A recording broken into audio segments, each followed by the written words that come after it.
became to feel the need.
You're watching TBPN. Today is Thursday, May 15, 2025. It never gets old. It never gets old. From the Temple of Technology, the Fortress of Finance, the capital of capital. We're a little bit brighter today. We're warming things up. Look at us. More welcoming to the guests, more welcoming to the fans, more welcoming to the viewers. We got a great show for you today, folks. Let's pull up the graphic to show you who's coming on. We got Delian from Founders Fund, Alex from WorldCoin, Josh Wolf from Lux Capital, Jason Fried from 37 Signals, and Eugenia from Replica. Quite the eclectic group. Yeah, we really put together. Not the five people There's you some would crypto normally in see there. on There's a some single venture show. capital in there. There's some AI in there. There's some 37 Signals is just like a legendary tech company, but has built outside of the venture capital world, going back to back with a venture capitalist. Yep. Kind of sworn enemies in some ways. Very true. Very true. It should be fun. Anyway, I'm excited to ask Jason, what do you love about the current state of startups? Yeah. I don't know if he'll have an answer, Yeah. but I'm sure. I mean, we were sure talking he'll about have this some great earlier, thoughts. just this idea of like, there are startups out there right now. Everyone knows that they're good businesses, but they shouldn't raise venture capital. He's kind of the king of the company that didn't need to raise venture capital. And I feel like that message needs to be out there for entrepreneurs, not for VCs, because they're going to earn their fees no matter what, even if they pump it into a company that, they need to deploy. Yeah, and they should avoid backing companies that don't need venture capital and just stuffing the goose like it's foie gras. Yeah. But I would like to see a scaled platform VC, make Basecamp an offer they can't refuse, and then invest $500 million into the company, and then try to IPO it. It just becomes the most overcapitalized company of all time. SoftBank comes in, puts in. There's always a number. They've always been a number. offered a bunch over the years and always turned it down. But I think everybody's got a number. For 37 Signals, it's not a matter of the number. It's the matter of there needs to be a car above the Aston Martin Valkyrie. So as long as the founders can afford Valkyries, they don't need to do the There's deal. no incentive. But if Aston Martin were to drop a car maybe at the $300 million mark, all of a sudden could get it's them. conversation. It would definitely start a It conversation. would definitely start a conversation. Anyway, we have an exclusive in the Wall Street Journal from Warren Buffett. He has in many ways, it's given an our interview. exclusive now. It's our we have exclusive. the only copy of this newspaper. We do. It's not breaking news until it's on TBPN. That's what we like to say. This edition of the Journal is almost like an NFT. They're only making one of this exact few physical million. copy. Yeah. Anyway, Warren Buffett has given an exclusive interview to the Wall Street Journal, and I thought it was just a fantastic. The way that they quoted him was particularly interesting. So basically, they're trying to dive into why did Warren Buffett retire? Why did he hand the reins to Greg Abel? The answer should be kind of obvious, but Buffett is revealing that it was because of his age. He's starting to feel old for the first time, and so he's 94, and he gave the top job to Greg Abel, and he says. In recent years, Buffett has finally observed how much energy his appointed successor brought to each working day and how he had his own days had slowed. The two men were operating at different speeds, increasingly slow. I see you over the... I was hovering over the golden retriever mode, Okay. but I'm not going to hit it. There 'cause was it no didn't feel magic right. moment. Buffett, now 94, said in an interview with the Wall Street Journal, how do you know the day when you become old? Berkshire shareholders and onlookers have long wondered how anyone could replace Buffett, for decades a towering figure in American business and finance. But as he passed his 90th birthday, Buffett began to experience something most people come to accept much earlier in life, his age. And this quote really stood out. He says, "I didn't really start getting old for some strange reason until I was about 90." He said by phone from his office in Omaha. He's not using Zoom, to be clear here. But when you start getting old, it does become, it's irreversible. Use of the M dash, which has been controversial because ChatGPT loves to throw an M dash around. But he was on the phone. Yeah. Maybe he prompted this response. Yeah, maybe they were talking to 11 Labs, verbally actually. said M dash, it's irreversible. Yeah.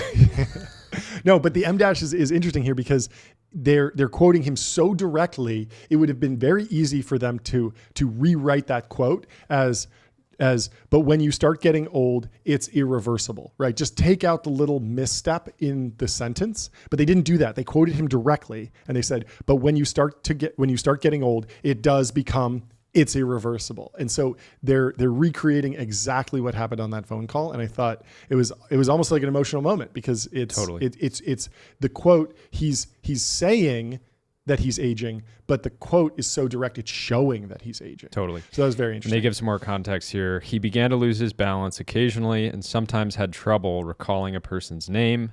Suddenly, the newspapers he read looked like they were printed with too little ink. Brutal.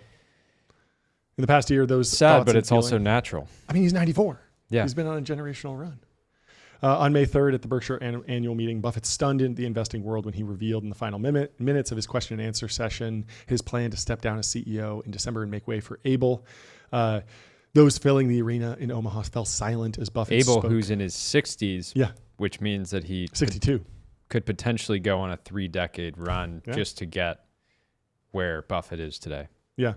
And so there's a whole bunch of backstory that we've already covered here, but he says the difference in energy level and just how much he could accomplish in a 10-hour day compared to what he could accomplish in a 10-hour day, compared to what I could accomplish in a 10-hour day, the difference became more and more dramatic. So Buffett's just seeing that Abel is more capable of running the business for these long days.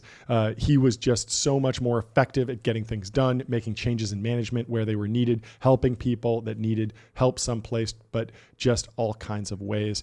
It was unfair, really, not to put Greg in the job. The more years that Berkshire gets out of Greg, the better. Yeah, and this wasn't fully priced in. You saw this in the market. The Yeah. stock dropped. Yeah. A lot of people said, why weren't people expecting this, right? He's 94. Yeah.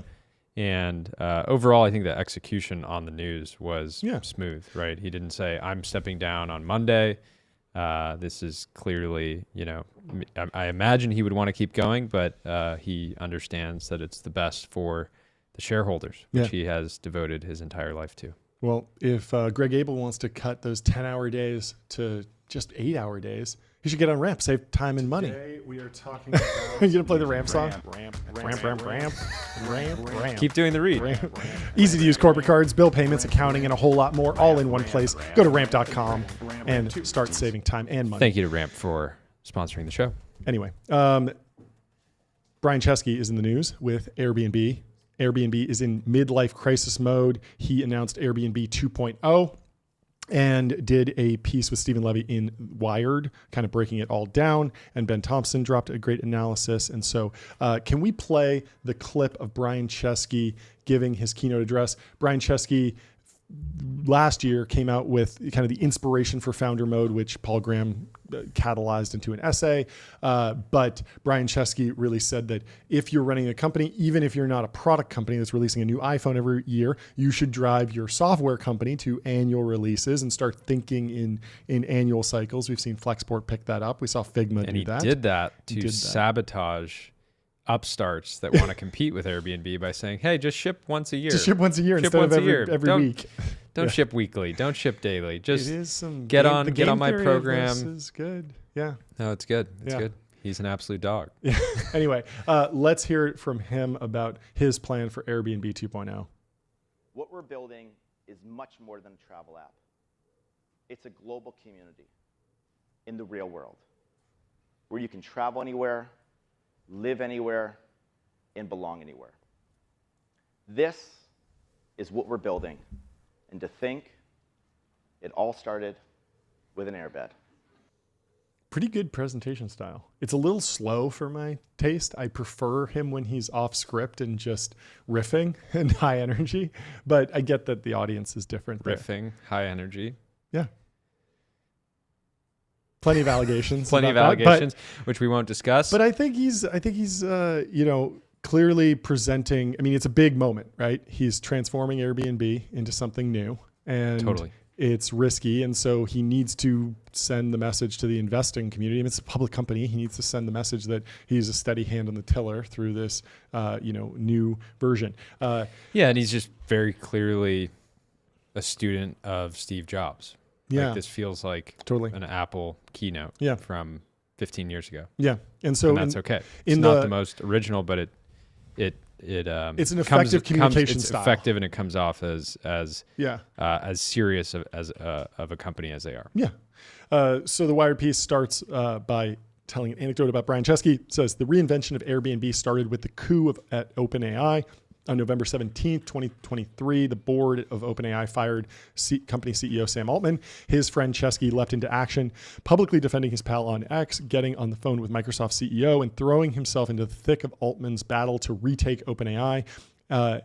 5 days later, Altman prevailed, and Chesky, I was so jacked up, he says, turning his buzzing mind to his own company, Airbnb. Thanksgiving weekend was beginning. The Chesky extended family had already held their turkey get-together a week earlier. Interesting. He celebrates it early. And the Airbnb CEO had no Did it give holiday any plan. context there? No. He was just like, I want to be grinding while my enemies are Is enjoying this- their turkey dinner. Is this like some contrarian alpha that we're finding right now? Just have Thanksgiving a week early? So he has no holiday plan, so everyone else is off, so he can just work, I guess. Yeah. I mean, I guess, it is a Thursday. And so if you just have Thanksgiving on the Saturday previously, The alternative is that Airbnb days. gets so hectic around holidays True, that maybe true, he true. wants to just be very online in the office. Yeah, that makes sense. I mean, during it's those like moments. Black Friday, or a lot of Yeah. D2C entrepreneurs are working over Black Friday, Cyber Monday. The holiday rush is certainly busy at most consumer companies. Anything that's being gifted. So yeah, maybe he's just learned that he's got to be online then. Anyway, he was completely alone in his sprawling San Francisco apartment, except for Sophie, his golden retriever. Let's hear it for golden retriever mode. Activate golden retriever mode. I love golden retrievers. We saw some at the Jet Suite X terminal in Oakland. A couple.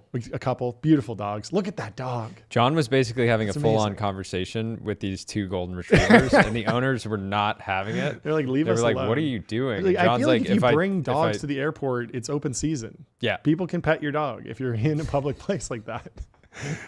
Anyway, still wired out of his mind from the cathartic corporate rescue, Chesky began to write. He wanted to bust the company he'd co-founded out of its pigeonhole of short-term home rentals. Amazon, he was fond of pointing out, was first an online bookstore before it became the everything store. Chesky had long believed that Airbnb should expand in a similar way. So what is Airbnb's market cap right now? Can you look that up? So this is Public.com? what's really interesting. Yeah. So they are an $84 billion company right now, but they are down across the lifetime of the company. Yeah, they've So kind of been. they I mean, are there was the down- COVID up and down. They're they're down 1.6%. So if you bought Airbnb shares 5 years ago, Yeah. you would be This is the Yeah. story of Snapchat. This is the story of a lot of the non-hyperscaler tech companies that got out, and they're fantastic companies. I mean, nothing to be upset about if you're running an $85 billion company, but growth is addictive, and growth is what everyone wants. And if you're not growing, you're stagnant. And as a that's- former bodybuilder, this is like him sitting at, Yeah. 255, Yeah. benching 4 plates Yep. for reps, Yeah. but not able to break that, ceiling. never right? get the not. But the making it chart part of looks like a classic. kangaroo. It does. It just looks up and like a down, up and kangaroo, down. up and down, up and down, up and Okay. down. Never really built massive momentum. Yeah, and not compounding anymore in the way he wants, so he needs to find a second act. Yep. And so Chesky had long believed that Airbnb should expand in a similar way, but things kept getting in the way, dealing with safety issues, fighting regulation, coping with the existential crisis of a global pandemic. The company was in danger of being tagged with the word that ambitious entrepreneurs dread like the plague: mature. Now Chesky was emboldened to lay out his vision. Home rentals are simply a service. Why stop there? Airbnb could be the platform for booking all sorts of services, while other apps cover specific sectors: food delivery, home maintenance, car rides. Chesky figured that Airbnb's experience in attractively displaying homes, vetting hosts, and responding to crises could make it more trustworthy than competitors, and therefore the go-to option for virtually anything. In a frantic typing spree at the dining room table, on the couch, the bed, and at times his office, Chesky specced out how he would redesign the Airbnb app. Its users now at 2 billion. Wow, that's a lot of users. I had no idea. Would open up the app not only at vacation time, but whenever they needed to find a portrait photographer, a personal trainer, or someone to cook their meals. Chesky reasoned that Airbnb would need to significantly strengthen its identity verification. He even thought he could get people to use the app as a credential, something he's as respected as a government-issued ID, if he could transform Airbnb into a storefront for real-world services. It's amazing because I feel like seed stage founders go through this type of brainstorm in a very equally frantic way. Yep. But usually they don't have an $85 billion company yet. Usually it's more like they're thinking through their, fundraising pitch deck, and they're like, oh, we could do this, we could do that, we could do this. Yep. He actually now has earned the right to think at this scale, right? Being already, 2 billion users, global company. I think he's in a great position to think a lot bigger. Yeah, so let's go over to the Ben Thompson analysis and see what he has to say and his analysis, because there's some good stuff. There's some green shoots, but there's obviously some economic issues that Brian will have to work through if he really wants to pull this off. So Ben Thompson is reviewing the overview of what Chesky is pitching and says, it's a beautiful vision that unsurprisingly is a lot like Airbnb itself. The problem is that I'm not sure that it's a complement. While Chesky romanticizes Airbnb's founding story and the idea of making friends with strangers anywhere in the world, the reality of Airbnb is often much different. Professionalized hosts you never see giving you codes to nondescript condos or houses with endless rules and fees, all governed by fake courtesy and the fear of a bad review. More broadly, setting up Airbnb as a counter to everything that has allegedly gone wrong with tech is an interesting choice when Airbnb is arguably more emblematic of tech's recent impact than any other company. On one hand, Airbnb has created new markets that didn't exist previously, transforming real estate from static assets to much more dynamic ones, and providing a dizzying array of new choices to travelers. On the other hand, the cost of the former has been the transformation of residential neighborhoods into awkward hotel districts, and the latter has entailed creating a massive market and making everything into a transaction. Those marketplace dynamics govern everything. Airbnb hosts have a fixed asset that needs to maximize utilization to earn money. That means that they are beholden to a service that brings huge amounts of demand consistently, minimizing the number of vacant nights. Travelers, for their part, want something other than a hotel for whatever reason. Families with kids, for example, but still want a mechanism to establish trust. Airbnb succeeds by bringing these parties together at scale. Or to put it another way, the route to connecting real people with real assets necessarily first entails atomizing both sides of the market such that only Airbnb can bring them together. Sure, real people in real houses is different than looking at a screen, but it's arguably less enduring and meaningful precisely because of how impersonal and fleeting the transaction is. And so the dynamics of Airbnb, this is kind of the key question is, can Airbnb move into other services? And there's a big question about disintermediation here. And so the interesting thing here, Jordy. The disintermediation issue I don't think is that significant. Really? And the reason for this is that experiences, at least in a travel setting, are the kind of things, how many times a year are you going to get, go rafting in Mexico, right? You're going to go once, call it every few years when you go to vacation in Mexico, right? You're not like building some intense relationship with the service provider so that you're going to say at some point, hey, I know we're both paying a bunch of fees. Why don't we go around?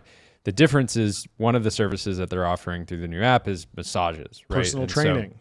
Personal Dog training. walking. These are things where you see this person on a frequent basis. You develop some type of friendship, and ultimately there's going to be a conversation at some point where the service provider says 15%. Yeah. And that's why a lot of the marketplaces that have operated in these spaces like dog walking are much closer to lead generation services, in that the company, the platform over time really struggles to retain its top customers and top talent or top providers. Yep. Right. Yep. I mean, I think the good take is this idea of like Airbnb 1.0 was let's disaggregate Craigslist into a bunch of different software companies. But now Airbnb is saying like, let's reaggregate it. And there are a lot of long tail services that are just one-off things. Like you only get your house painted every once in a while. You only need, a specific type of gardener to go look for a specific plant every once in a while. There's specific thing. Tree trimming might not be something where you have someone on a monthly retainer and you can have that relationship. But for something like dog walking, it's going to be every day or every week. Pretty quickly, there's going to be risk there. And so, Ben Thompson continues saying, consider experiences, which Airbnb already tried to get off the ground 8 years ago. I didn't realize it was so long ago, but it made sense as like a compliment. You're, on a trip with a bunch of friends and you want to add river rafting in Mexico, which I think was what your example was, which I don't even know if there's that much river rafting in Mexico, but I'm sure there is, John. somewhere. You want to bet? Yeah, if I'm right, you have to go river rafting in Mexico tonight. Yeah, tonight. In the presentation, Chesky derides traditional tourist traps like sightseeing buses or famous landmarks and promises that bespoke tours or classes from locals will be much more meaningful. The problem is that bespoke means marginal costs, which are only manageable with very high prices. Very high prices, however, mean much lower demand. Thus, what you actually end up getting are cookie cutter experiences that can be delivered with relatively low marginal costs, which are exactly the experiences Chesky derides. Notice that this is in fact exactly what happened with the traditional Airbnb rental. While there are incredible houses that you can rent for very high prices, the bog standard Airbnb experience is depersonalized and automated to the greatest extent possible.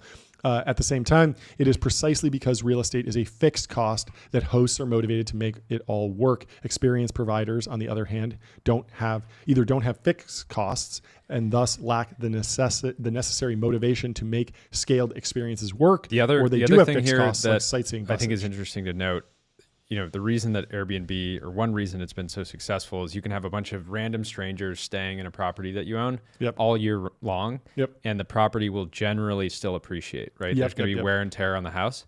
The reason that Turo and other platforms haven't had the same potential scale, right? They're big companies, is because you're taking an asset as if you're on the asset side, and that's a depreciating asset. You're letting 100 strangers drive your car for a year. That asset is going to drop tremendously in value, and so can you kind of recapture that through revenue? Yes, but it oftentimes isn't as good of a trade as just having somebody stay in an old home or vacation home that you're only using a few times a year. Yeah, I think like 90% of the Turo economy is built on podcasters filming stunt vibe reels and marketing stunts, basically. And fake Instagram course. Yeah, the gurus. The guru market is massive. The guru. I wonder what percentage. I actually think Turo's doing pretty well, and I think the tour experience for me. I flew to New Mexico for a birthday party, and there was a F-150 waiting for me in the parking lot. It was great. It was much easier than going to the rental car counter and getting some subcompact or something like that. Let's see. From the Wired profile that we were covering earlier, Chesky explains that historically people used Airbnb only once or twice a year, so its design had to be exceptionally simple. Now the company is retooling for more frequent access. Open the app and you see a trio of icons that act as gateways to the expanded functions eventually.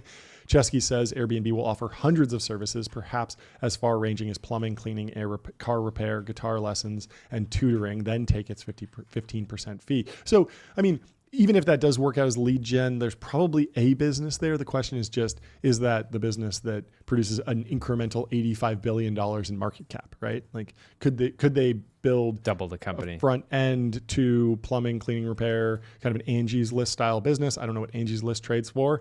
Could they take that market? Maybe, but is that an incremental $5 billion in market cap, $10 billion in market cap? Who knows? It's interesting. I mean, Thumbtack is another comp here. Yeah. They'd be entering that space. Thumbtack is private. Last round was done at $3.2 billion. Yeah. And great so company, hard but to say. Hard to move the needle at an $85 billion market cap for Airbnb.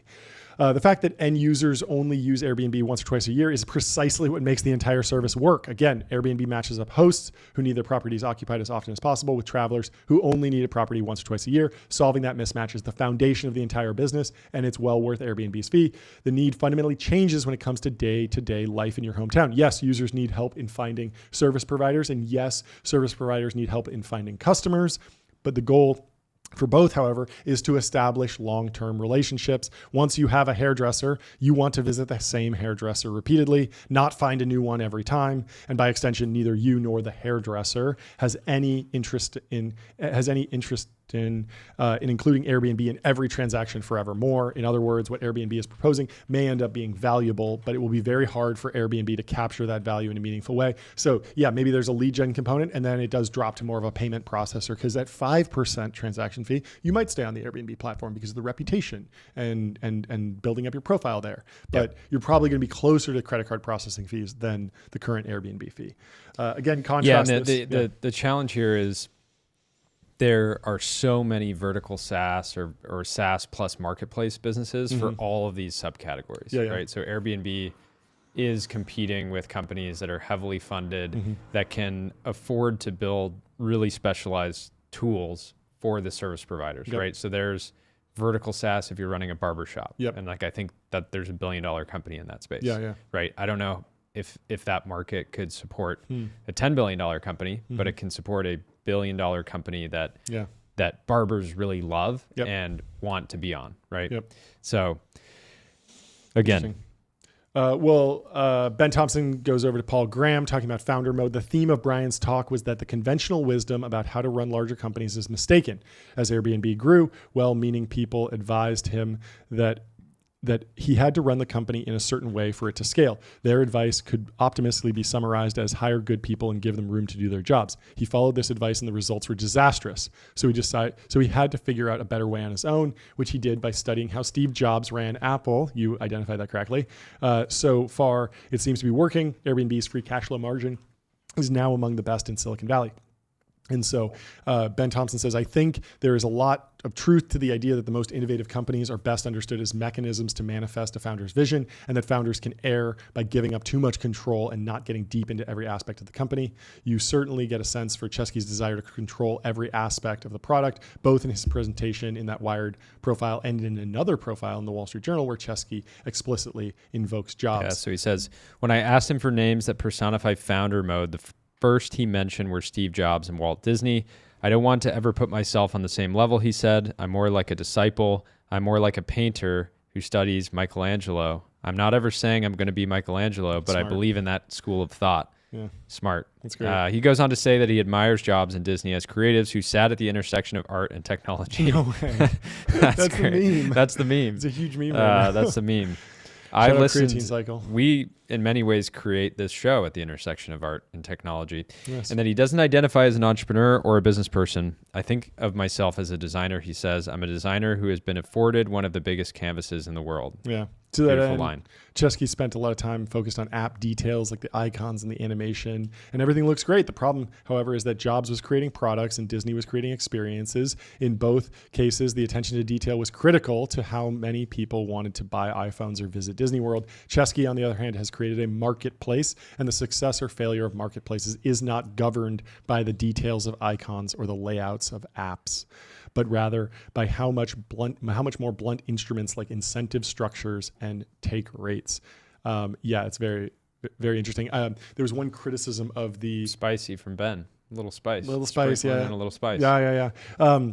Yeah, there was some, I saw some like kind of negative feedback on X to the Airbnb launch. They were quote tweeting the video and they were saying that like, they should have used more B-roll and made this more human. Instead, they're showing us a lot of UI. And I just think about the Airbnb UI as being like fees and charts and the beauty of ratings and Airbnb stuff. is that in a simple way, you can get access to incredible spaces and Yes. experiences, Yeah, right? and that's what's And expensive. you don't want to be thinking every time I'm in the Airbnb app, it's money, it's cost, it's headache. I'm annoyed, there because there's a problem, right? And so Like, that they actually need to minimize that I'm and messaging focus on the the actual host experience, and for saying, sure. this What's the doesn't Wi-Fi? look anything like what the pictures, the pictures you had, which has created obviously an opportunity for Wander. So sponsor of the show, by the way. So Ben closes it out by saying, these are the dynamics that undergird my skepticism of Airbnb's new offerings. The impression I get from the presentation and profiles is that Chesky seems to think that the first version of Experiences failed because the app wasn't good enough. I think it failed because the economics don't work. There was, of course, similar skepticism about Airbnb's core offering from the beginning. It's one thing to look backwards and describe the arbitrage opportunity that was available in short-term rentals, and another to have understood that opportunity when Chesky rented out that first airbed in 2007. What a fantastic story. Moreover, one way to think about the impact of AI is that it will create the conditions for massive market expansion in real-world experiences and services that can't be done by computers. It's plausible that Airbnb can leverage its huge user base, which is massive, 2 billion, remember, into riding a wave that may now be forming. So that's kind of the bull case that he's laying out there. Everybody becomes post-economic after ASI, but everybody just does Airbnb experiences. Still need a hairdresser all day long. and a Yeah. personal trainer, maybe, or just somebody to hang out with. I think in many ways Airbnb is safe from some amount of disruption to the core business, which is a hyper-scaled, vacation rental platform. But at the same time, it's hard to undersee where, once they're at 2 billion users, right? Where's the growth going to come from? That's tough. Especially when you have, new providers like Wander, which are coming in and potentially, and we're seeing this already, just eating away at some of the highest value users. Yeah. Right? And also, I mean, just for a comp, Hilton Hotels is a $60 billion company. So it's like, even if they were Marriott able to go, is like 77 billion. Okay. Yeah. Marriott. Yeah.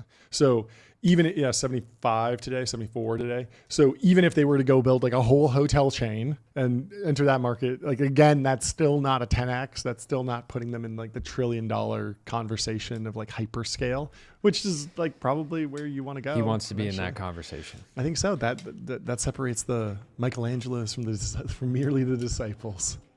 But I mean, it's been a fantastic run. It's fantastic. Yeah, it is an interesting story. dynamic. Do you want to own Marriott at 77 billion with a Airbnb CEO who I can't name? I agree. Founder versus Airbnb at just go with slightly above Chesky. it. He's going to try something. He's going to try a couple things.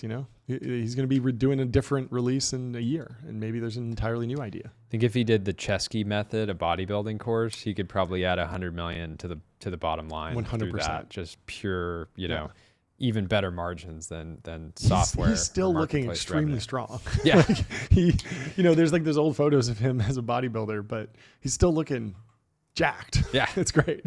Still got it. Anyway, still got it. At the same time, so Ben Thompson closes with, at the same time, I can't help but wonder if many of the frustrations that Chesky chalked up to manager mode, are in fact for him personally downstream from building a service where one can only guide the outcomes you want, not dictate them. The fact that the romantic story he tells about what Airbnb symbolizes doesn't seem to match up with the reality of what Airbnb is may itself be an analogy for Chesky's desire for control in arenas where he has very little. Interesting. So yeah, I mean, you're building a marketplace. There's only so much control you have, as opposed to building a product where you can say, I'm going to go build a virtual reality headset now or an Apple Watch, and it's going to look like this, and I'm going to, mold the screen and make all these products. Yeah, if he really just wanted to do product design, what's the classic, founder has an exit and then builds an app that allows you to meet friends in your area. Yeah. And they're like, I just want to build an app to meet friends. And then you're just like, no, you're building a dating app. Like, like that's who's going to use this. Understanding like the base reality of human interaction. I have like and economic forces. multiple buddies who had great exits and then built like that app and then eventually realized what they were building and had to. It's the same thing with pivot the personal CRM. I want a personal CRM. It's like, no, you just want a CRM. Like if you're thinking about your personal relationships in that transactional of a way, you should just think of it as business associates that you're pitching and just use an actual Salesforce.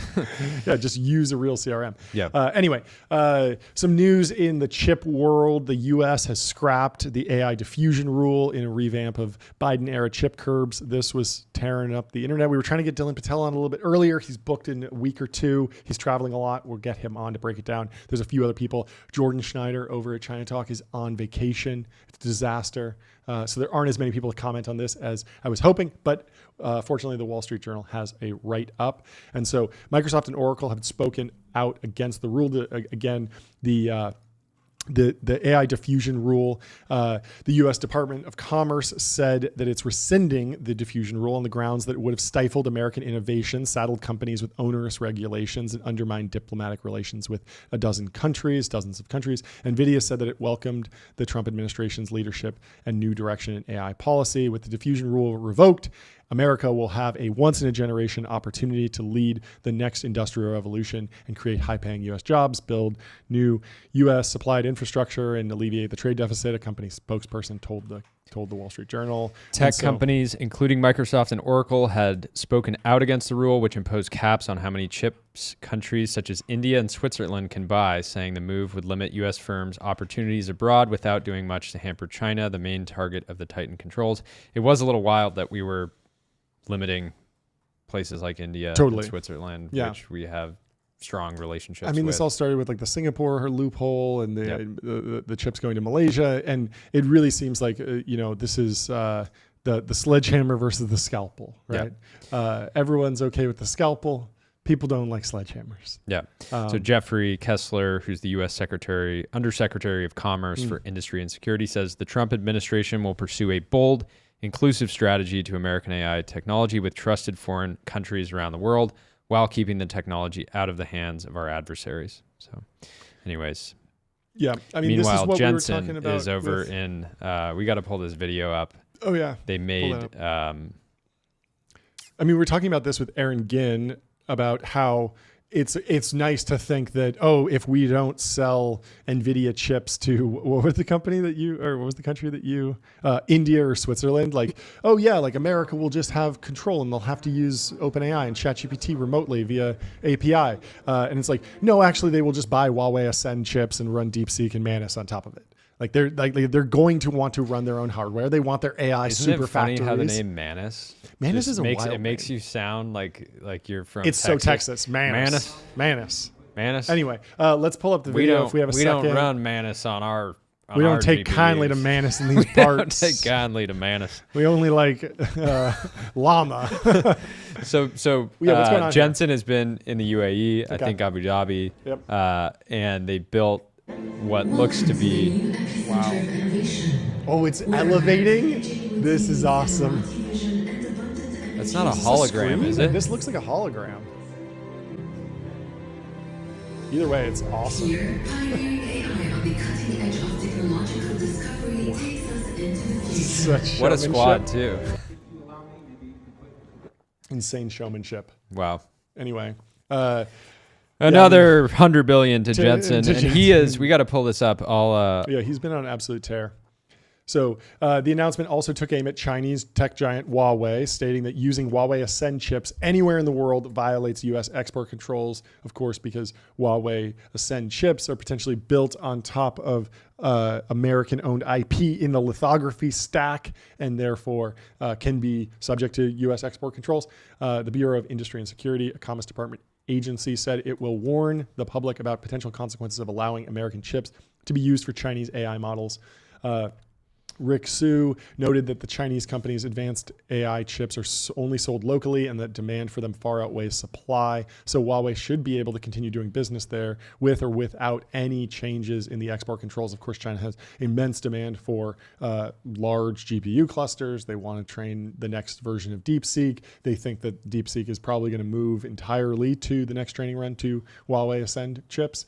And although the Huawei Ascend rack-mounted unit is not directly competitive with, it is directly competitive, but it's not at power dollar parity with NVIDIA's DGX. Yeah, on efficiency. It can train the models. It's just more expensive, but China has a lot of cheap power and is willing to invest. And so, it might cost 30% more to train a massive model, but we're not talking about orders of magnitude, and everything in AI is defined by orders of magnitude. Yeah. Anyway, do you have another video? I have another screenshot to pull up, which is just a funny chart to look at because you can see the exact moment that Jensen really started cooking.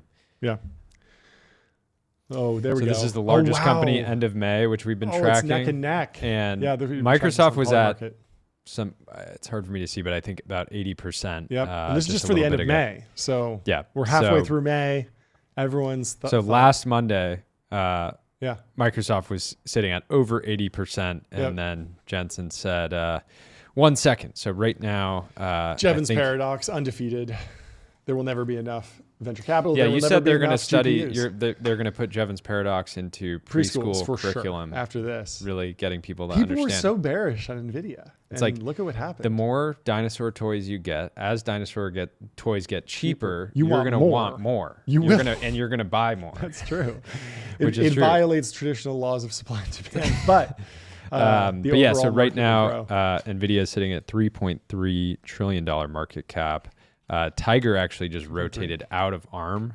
Oh, and they rotated out completely and increased their position in NVIDIA. Let's go. When Let's hear it Tiger's for long, Tiger. sometimes they get it I very think we right. need a soundboard cue for Tiger. There we go. There we go. Fantastic. The change is a big win for countries previously limited from buying chips, notably Saudi Arabia, United Arab Emirates, Singapore, Israel. Morningstar said it is also set to benefit U.S. AI players like NVIDIA, AMD, and Intel, of course, because they'll be able to sell to more countries, and we're already seeing that happen. For China chip makers and AI companies, the changes are likely to have only a limited impact since they are already banned from accessing U.S. tech and equipment. The news comes as President Trump tours the Middle East, and a number of U.S. tech companies announced AI deals in the region. Only Intel could be down 30% in the last year during an AI super cycle. So brutal. It's so brutal. Bet on the CPU, folks, instead of the GPU. Pick the wrong horse. Generational miss. Wrong David horse. Sachs is quoted The in right here. race, the wrong horse. Right race, wrong horse. David Sachs says the diffusion rule literally restricted the diffusion or proliferation of American technology all over the world. David Sachs, Trump's AI and crypto czar, said at the U.S. Saudi Investment Forum, adding that there is no risk with a friend like Saudi Arabia. They're just friends. The original reason for this diffusion rule is that we have a policy of not wanting our advanced semiconductors to go to what are known as countries of concern. But that's not as big of a problem now, especially when it's a global competition. Anyway, we should move on to Apple. They're getting in the Neuralink game. They're competing with Elon, going head to head, literally. Putting chips in your head. So they're working with a startup, Synchron, on a new brain-computer interfaces I'd never heard of this company to before. assist people with disabilities. Yeah. And we'll just start going through here. So Apple is embracing the world of brain-computer interfaces, unveiling a new technology that one day could revolutionize how humans interact with their devices. The company is taking early steps to enable people to control their iPhones with neural signals captured by a new generation of brain implants. It's going to be huge for people that use AirPods instead of wired headphones. I was joking earlier, there's this company, Believe, that's going viral on X. Oh, I haven't seen this. For Luke Metro was doing this, right? He basically tagging the account. Oh, this is the crypto thing? And it all he had to do was just make a single post. It created a meme coin. Okay. Yes, that he's generating. Yeah, walk me through this future. This is really white mirror stuff. And so there's a world in the future where somebody could just think, and a meme coin would be generated based on a thought. Yeah. And that would just be very American. Yeah, I mean, a lot of the gambling apps are using haptic feedback to vibrate the phone when you win. Turn the flashlight on and off, really flash colors and sound all over to stimulate you while you're gambling. Imagine if they could stimulate your neurons directly. Yeah. Retention would go through the roof. I want haptics in my brain. Haptics in your brain, just massaging your neurons, just releasing dopamine directly. As soon as you open the mobile game app, the Pick 3, or the Match 3, isn't that what they call it? Match 3. Brutal. So dark. I mean, the bull case here is, of course, that like Neuralink right now is an incredible technology for people who are paraplegic, right? Totally. So the and I think earliest it's adopters smart for are these people companies who to are focus that totally use because that's case. just such a more optimistic scenario. And then over time allow people to bring things in. I mean, they're talking about curing blindness, curing deafness. There's so many amazing potential uses of this technology. Like any technology can go good or bad. It's up to us how we use it. And so so the interesting thing here is that Apple seems to be letting other companies do the hardcore R&D and go through the FDA process to actually get approval for these devices. But they've been doing that more because AirPods are now approved as a hearing aid, because they have the same technology that enables noise canceling, which is basically there's a microphone that's pointed outwards, and then they play the opposite of that sound inwards. Are you familiar with how noise canceling works? So you're hearing both the outside world and then the opposite of the outside world. And so that creates the noise cancellation. That can also be used to amplify the outside world. And that's what happens when you have transparency mode on. But if you take transparency mode, which records the outside of the world and then plays it back over the speaker, if you take that to its kind of logical extreme, all of a sudden you have something that can amplify something that, like just anything you're hearing, to the point of actually helping someone who's hard of hearing, which is very, very cool. So historically, humans have interacted with their computers mechanically using mice and keyboards. Smartphones Let's give it up touch, for the humans. the keyboard. Oh, I was going to give it up for the keyboards and mice. And the keyboards too. And they don't the get enough peripherals. credit. Peripherals are underrated for Totally. sure. Smartphones introduce touch, a behavioral input, but still an observable physical movement. A new capability means Apple devices won't need to see the user make specific movements. The devices can detect user intentions from decoded brain signals.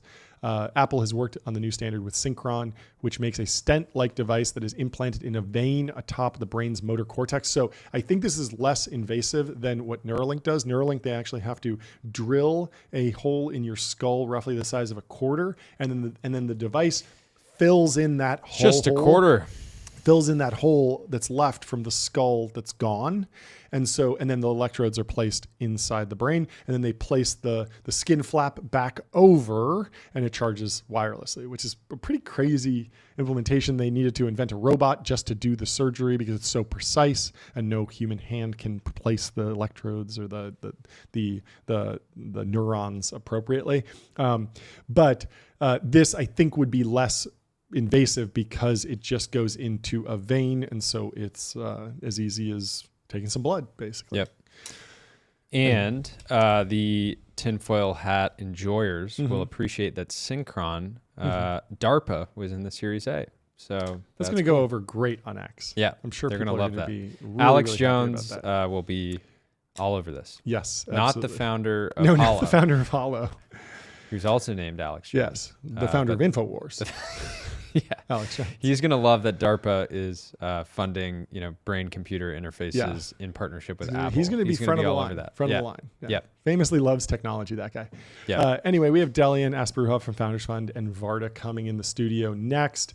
Varda just released their they just brought back the third capsule. So 3 we for gotta 3. Celebrate that. 3 for 3. They said on X, is this boring yet? Are you getting sick of us? Until Delian comes in, we'll do some ad reads. We'll talk about public investing for those who take it seriously. They got multi-asset investing, industry-leading yields. They're trusted by millions, folks. Right, and their new feature-generated assets is just wild. Very cool. You got to go around and play around with it. It's just generatedAssets.com. Oh, cool. It's a separate domain. We are going to take 10 different, basically you can create indexes with chat. Yep. And then you can back test them so you can see how they performed against the market more broadly. So tomorrow I'm going to get like 10 or so different screenshots of different indexes that are interesting, but it's interesting. You can look at, for example, since we had Andreessen on yesterday, you can look at A16Z alumni companies, how they've performed in the public markets, and the results are astonishing. It actually makes me even more bullish on these sort of founder-led public companies. So excited to get into that. Well, as we wait for Delian, let's talk about Linear. Linear is a purpose-built tool for planning and building products, meet the system for modern software development, streamline issues, projects, and product roadmaps. Go to Linear. And when they say the standard, they're not joking. It actually, I think, I don't know how much of these figures are public, but if there's a tech company that you love in the private markets or in the public markets, they're probably already using Linear. So go check them out. Okay, I'm texting Delian, and we got him in the studio. Welcome to the show. How you doing, Delian? Hey, sorry, I promise. I'm normally right on the dot this time. Oh, you're all good. Welcome. What's up? 3 for 3. 3 for 3. Announcing it here exclusively on TBPN. Tell us what happened with the capsule. No one knows, so you're hearing it here first. At 6:13 p.m. PST on Wednesday, early evening, we executed a deorbit burn, which happened sort of on the opposite side, roughly, of the globe from Australia. and we came in ripping through the atmosphere, 17,000 miles an hour. Capsule has sort of GPS all throughout, so we're tracking it. I actually got a good photo of me, my co-founder and our CTO, and me holding a little baby, watching that GPS track, sort of coming in. It's sometimes a little anticlimactic because unlike a rocket launch where you can kind of do the live stream, you watch it from the ground, move up. A reentry capsule is like moving very, very fast, kind of hard to track, kind of hard to do a live stream. And literally the way that we call things out is just like it's got this GPS thing, and we know that the parachutes have opened successfully only when we just see that the GPS like vertical slows down. This is super bullish for the conspiracy theorists. They're like, oh, there's no live stream. Did it even go to space? Who knows? Maybe he's making it up. I just think you're throwing doing it out you're of a doing truck. a Out into the desert, you need to create some type of way for Americans to bet on reentry. Ooh, yeah. That is it's just market. un-American. I mean, I know you're bringing it down in Australia, but it's frankly un-American that you're not letting us all, place our bets. But Anyway, for congratulations. Was pushing me on, you should figure out how to make more gambling in aerospace. And I was like, look, man, the easiest way is just like gamble on, sort of mission outcomes. And so this is how we know we're not at peak gambling yet, is there's not enough gambling on all these hyper specific technical outcomes. People will gamble on like, will Starship land, but I want it like down to like the individual, sort of like, meter of just like, is it going to take 5 seconds to land, 6 seconds to land? Like, is it going to come into this T trajectory? Well, we live in a hardware-rich world. Yeah, well, speaking of betting and instead of P Doom, what's your P Dome? I want your take on the Golden Dome. What's the probability that America gets a Golden Dome in the next few years? And we do have missile defense, right? Like missile defense is a thing. We're not domeless right now, but like we're talking about just improving what we have, right? We're not flying blind here, hopefully. Yeah, let me give the sort of bull versus bear case. Sure. All this stuff is sort of somewhat predicated on obviously what Israel has been able to show, and especially over the past sort of couple years, especially countering some of the Iranian attacks that have happened. If you were to like take the Israeli system and then extrapolate it to like the scale of the United States, it just doesn't really work, right? They're a really small geography, very dense. It is actually possible to set up basically like, missile defense batteries across their entire border. Yeah. If you were to do that across like the entire United States, sort of border around the continental US, and you extrapolate the cost of it, it's something on the order of like a $10 trillion program. Wow. And we're not fighting with Canada or Mexico or like even smaller like states. Like these are low flying projectiles. They're just wildly different, right? Yeah, the threat vectors are also totally different. You're looking at like Russia, North Korea, Iran, etc. And so that solution set sort of looks very different. And so that's the premise of Golden Dome, and it's the first time that they've opened the Overton window on considering things that aren't just like ground, air, or sea based. For the first time in the Golden Dome language, they talk about a lot of sort of space-based applications, in particular space-based intercept. So the idea there is like if Russia or North Korea basically launches a missile towards the United States, right now we do have, like you said, we're not domeless. We do have some systems. They're basically scattered from like Guam to Hawaii to Alaska, etc. Basically like all of our furthest out areas, and for sure along the sort of border as well, but furthest out areas that are closer to those adversaries to take them out. Before they get anywhere close to the United States. The idea is now you can just have a constellation of satellites that are orbiting above North Korea, Russia, et cetera, regularly. So you can take this stuff out before it even gets up into like the upper end of its sort of trajectory. Now, that type of system is also not trivially sort of cheap. So here's my bull versus bear case. You're asking, is it sort of going to happen? We proposed a system like this in the early 1980s, right? In Star Wars, right? Yeah, Star Wars days, the name. Space Development Initiative, I think it was called, or Space Defense Initiative. SDI. They ran some early trade studies that had a lot of enthusiasm in Congress, et cetera, and then ultimately it fell apart, partially because the like scale of the economics of it relative to the sort of benefits of the defense sort of the nation just didn't really entirely pencil out. And so the sort of bear case for sort of Golden Dome would be, maybe we end up in that same world where we like start to run these analyses, we do these things, and then all we do is really just like buy a couple of traditional terrestrial, basically missile, defense battery systems that already exist, and we make those sensors a little better. Like the current, one is this thing called, sort of THAAD is basically like the largest, sort of system. it actually doesn't have a particularly high hit rate of being able to take out the missiles on the way in. And so, right now, I think we have like 40 THAAD missiles, and I think they have like something like a 25%, sort of hit rate. So it's like we can take out like 10 ICBMs. Russia has like 1,000. And so, we're like a little off on order of magnitude. So maybe it's like make that one a little more accurate, et cetera. So that's sort of like, I would say the like, maybe not default case, but that is like the downside case of like, we announce this stuff, we talk about it. When it comes down to like the economics and actually implementing this, it becomes too tricky. Congress flips from, sort of Republican to Democrat, in the next election cycle. They don't want to give, sort of President Trump a win. And so they decide to shut it down. The bull case is, okay, well, relative to the 1980s, there's a lot of people that can actually do pretty near-term demonstrations of this, right? Obviously orbital rockets this year are launching and landing every single day. There's a lot of companies that, are looking to pitch in on this that aren't just people that are going to throw out white papers, but are actually like very hardware rich, right? There may be a lot of over enthusiasm in the defense tech, funding space and ecosystem. But like, look, we were talking about this earlier this week. Like, look at what Venus Aerospace, sort of just demonstrated, right? Like, while there is maybe over enthusiasm and lots of funding, at least people are translating into like real hardware demonstrations of like next generation technologies. And so, if there's a set of companies that before Congress flips is actually able to go and do some real world demonstrations, show that this is practical capability, get some defense funding, sort of flowing into actually operationalizing those initiatives, so that by the time it flips, there's already something that's sort of pseudo operational or very close. Now it becomes a little harder to justify. It's like, yeah, there's some political win if you're a Democrat to not give, Trump a win. But like, the defense budget has always been sort of very bipartisan as well. So that's my sort of like bull versus, sort of bear. It's like, the first time in history we can probably demonstrate this really quickly, and we've got a 2-year window, and it's a sort of national priority. Bear is, it's pretty easy for us to just sort of flip back to just doing what we have always done. You mentioned Venus Space. They put up a post yesterday. They said, today, Venus Aerospace made history. We completed the first ever U.S. flight of a rotating detonation rocket engine, proving runway-based high-speed flight is possible. I don't really understand what rotating detonation rocket engine is. Do you understand the applications of this? Is this defense tech or space tech? Is it commercial? Is this DoD program? Like, what is the story here with Venus?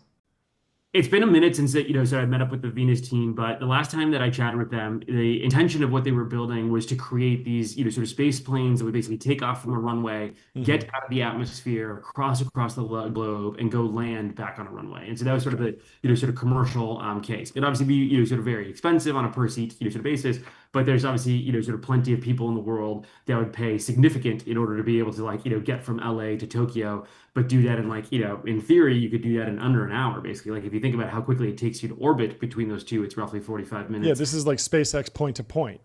Yeah, exactly. But using sort of traditional runways rather than having to build out all the like SpaceX basically like landing infrastructure, like their planes can actually take off and land on sort of normal runways. Yeah. And so their engine definitely demonstration is obviously the very key first step of being able to. And then apologies at home today. So hey, welcome to the stream. We should just spend the next few minutes just turn this into a kid show. Yeah. At least one of our kids are probably watching at home. Let's break it down. Batman or Superman? Dinosaurs. Dinosaurs. T-Rex or Velociraptor? Fire trucks. Fire trucks. Fire trucks. I like it. Yeah. What about rockets though? Rockets versus space planes. Ooh. Rockets. I think we got to go to our child correspondent. Is it rockets or airplanes? Rockets or space planes? I think enthusiastic about both. Oh my gosh! I can't wait till he's co-hosting the show with our children. Yeah, we could only get Delian for 15 minutes today. It'd be so much easier if you could just delegate this whole call-in thing to your son. It'd be fantastic. He'd be a much more entertaining guest. Okay, yeah. I know we didn't quite make it to the top of the hour, but maybe I'll go take care of this bad boy. No, this was great. It's great having both you guys on. Quick Delta V today. Yeah, we'll talk to you Cheers. soon. Talk soon. Have fun, guys. Bye. See, that is pronatalism in work, action, in reality. He's not just threading about it. It's great. Well, let's tell you about numeralhq.com. Sales tax on autopilot. Spend less than 5 minutes per month on sales tax compliance. Go to numeralhq.com. My company's on it. Jordy's company's on it. Lots of companies are on it. Benchmark Series A. Benchmark Series A. Thank you to Numeral. And let's also tell you about Vanta. Automate compliance, manage risk, improve trust continuously. Vanta's trust management platform takes the manual work out of your security and compliance process and replaces it with continuous automation, whether you're pursuing your first framework or managing a complex program. Anyway, let's do some timeline, and then we will bring in our next guest. NVIDIA, we talked about covered this already. This next post is great from Bryce. Let's do it. That SBF built one of the most legendary private investment portfolios of all time tells you more about the business of venture than 1,000 podcasts on the subject ever will. Well, what about this podcast, Bryce? Because we're saying what you're saying. He did make some good bets. And nobody can take that away from Cursor. Cursor and Anthropic very, very Even early. though David Tish, yeah, friend of the show, was also in the original Cursor round. And said that he didn't and get he in said at that it wasn't right like price. $200K to $500 million, which was the numbers circulating around. He said there's no way that would math out. Can you imagine if SBF has like secretly got like co-founder shares or something, or like got like an incubation type deal, so he did get that massive stake at 200K? Who knows? I don't know, but now someone else owns it, financial investor. Yeah, somebody was able to buy out that Cursor position, and I wouldn't be surprised if we had him on the show at one point. Maybe. Or a future guest. Maybe. They might have been in the audience. They might be listening right now. They're probably listening right now. From their yacht in the Amalfi Coast. Just off that one bet. Basically. I mean, it's enough, right? Crazy. Anyway, we already covered the we should Airbnb cover the news Brian Brian Armstrong news. So what happened Coinbase, basically cyber criminals bribed and recruited rogue overseas support agents to pull personal data on 1% of Coinbase's MTUs. No password, private keys, or funds were exposed. Prime accounts were untouched. And Coinbase has committed to reimbursing users that were impacted. Basically, you had to be impacted by a social engineering attack. So people weren't getting support agents to move funds around. Funds weren't stolen like that, but it would be, let's say somebody gets your personal information, you get a random call and they say, hey, we were talking about this, how the spam around Coinbase was getting crazy, right? You'd get spam texts saying like, click here to log in or something. No, so, it's truly, I mean, it felt like it 100x like 2 months ago or something like that. It's a great business for these scammers, right? Like the scammers it's just whatever money they make is pure profit. Yeah. I wonder how much of those social engineering phone calls now are happening with AI. I don't know. It has to be a good percentage. I mean, because the spam calls I would get when I pick up were ridiculous. Just recordings with like music on them, and it just didn't sound anything like an actual call that you'd get ever. Yeah, and the concern here is that this data is floating around now, Yeah. and people can find out where big crypto holders live and find out what they look like. There's ID information, as part of this, and so it's a huge risk. If somebody was on Coinbase and they had, 10 Bitcoin, now somebody could go to their house and say, "I would like those 10 Bitcoin." Yep, transfer them to me. Very risky. So it's seems super like unfortunate, Brian but did their the right response thing and is responded very well, like with the direct-to-face camera. Yeah, and the video. response is very interesting. They asked for a $20 million bounty. He's saying, we're not paying you the bounty, but we're willing to pay $20 million to anybody who gives us information leading to the arrest. And so what's Isn't possible? that a plot of Ransom? Yeah. Oh yeah, you haven't seen it. And so it sounds like a movie plot, but what happens here is that there's probably multiple criminals involved in this. Yeah. And so let's watch them turn on each other because somebody's like, well, if they're not paying the bounty I'm to low our level. criminal group, Yeah. why don't I turn on the big boss, Yep, get him in totally. the clink, Oh wow, get the, that's genius. and so anyway, some interesting game theory. And good founder-led comms by Brian, putting up the video, just not overproduced, just almost stream of consciousness. Obviously, thought about what he was going to say, but doesn't come off as stiff or callous or not taking it seriously. So good job to him. Yeah, the information is name, address, phone, email, masked social, so the last 4 digits only, masked bank accounts, government IDs, account balance.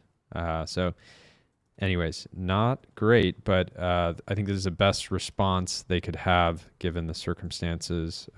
And again, this is just very rough if, this is somebody who lives in a random apartment somewhere and suddenly they have to be thinking about, do I have to be worried about how you're going to real life crime? authenticate And this your happened, bank account in the future? world. That's Gonna right. scan your eyeball. You can't social engineer that. And we got I'd like to Alex from try. WorldCoin in the studio. Welcome to the stream. How you doing? What's going on? Tools for Humanity, founder of Tools for Humanity. Sorry, WorldCoin is one of the coins in the world, the orb. There's a whole ontology of Yes. technology here. But thank you for joining. How are you doing? Good. Thank you for having me. I'm just at the Andreessen Horowitz LP Day. Oh, which cool. I Yeah, think we were I You calling just in get off. yesterday. You just get off stage. I literally just got off stage. Oh, So I almost was a little too late, but yeah, right now in Las Vegas. First time in Las Vegas. So I'm really really? excited to be here. Wow, narrative violation. Yeah. Somebody building in crypto that hasn't been to a crypto conference in Vegas. Yeah. That's right. No, it's great to have you. We've been wanting to have you on the show for a while. Yeah, that's great. Glad we made it happen. And it times nicely with your guys' entrance into the U.S. market in a big Yeah. way. Yeah, I mean, maybe you should kick us off with kind of like an overview of where the company is, where you started. I know there was an international component. Now you're in the U.S. There's different products. There's different ways to interact with like the overall ecosystem. Kind of give us the state of the union on Tools for Humanity. Yeah. So maybe starting right from the beginning. So like a little over 5 years ago now, 5.5 years ago, Sam Altman from OpenAI and actually had part of the initial idea of this. And we met. I was in AI before as well. I was in theoretical physics and deep learning. And so both of us believed that AI will continue to make a lot of progress, and very likely we will see AGI within our lifetime, which back then was not like a common thing to say. Yeah. And of course, like both of us believe that this is mostly going to be a tremendous force for good, and it's going to drastically accelerate science and technology, but also that we will need global scale infrastructure to kind of really make this a great outcome for everyone. And so we started a company together called Tools for Humanity that really had that as a mission, is like build global scale infrastructure to help with that. And then the actual kind of coming together of the company, there were two main ideas.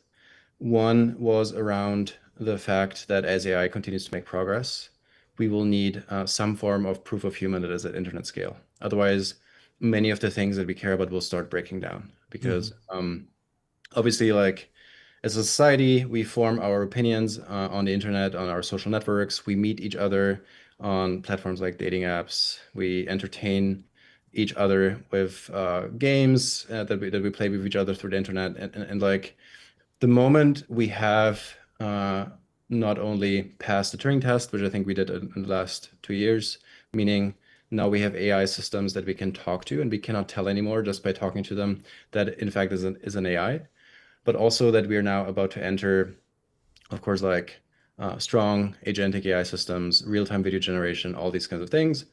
And so we will need a proof of human at internet scale. Otherwise, social networks, many of the places where we meet online, et cetera, will start breaking down. And so this was idea number one. It's like, how could you build such a system?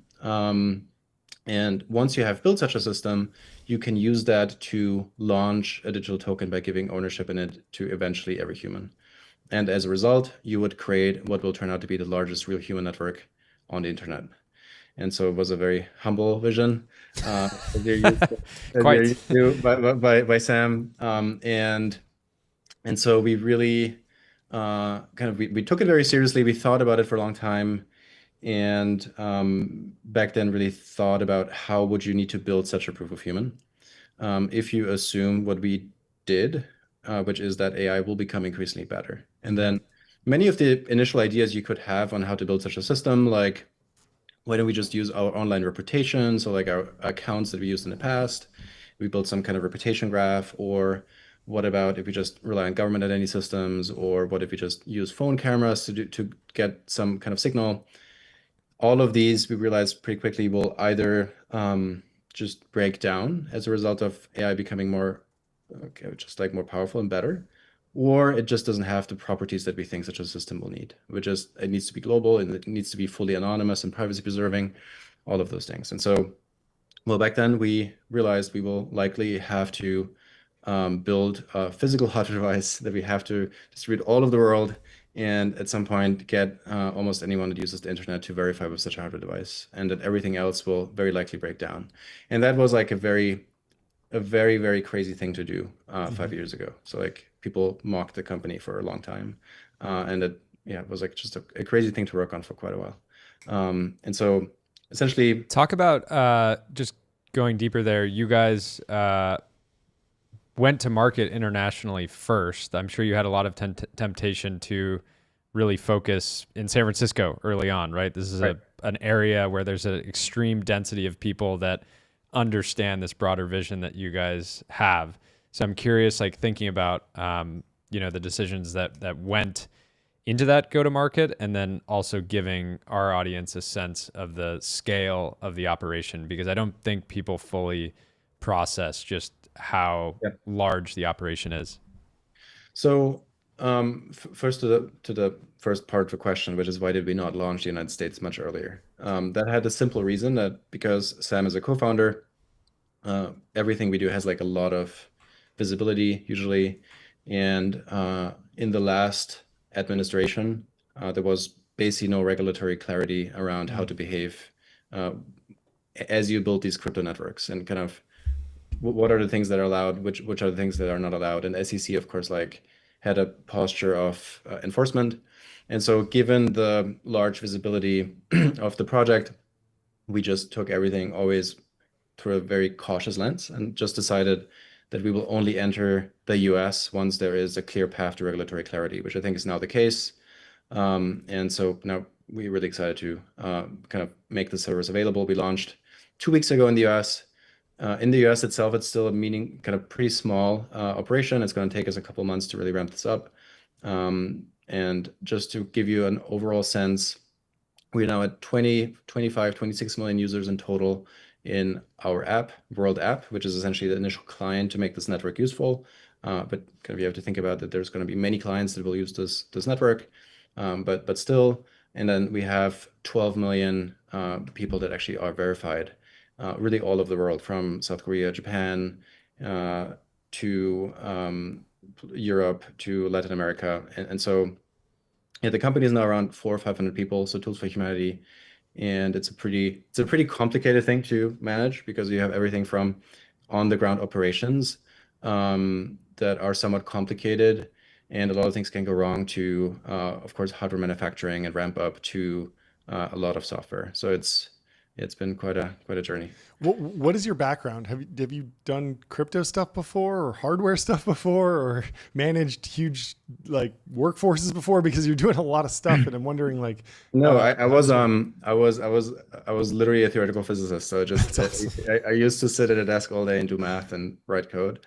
That's fantastic. I did decent amount of software engineering, just because like already back then the clusters got larger, but yeah, I didn't do any of that. Okay, So talk about how,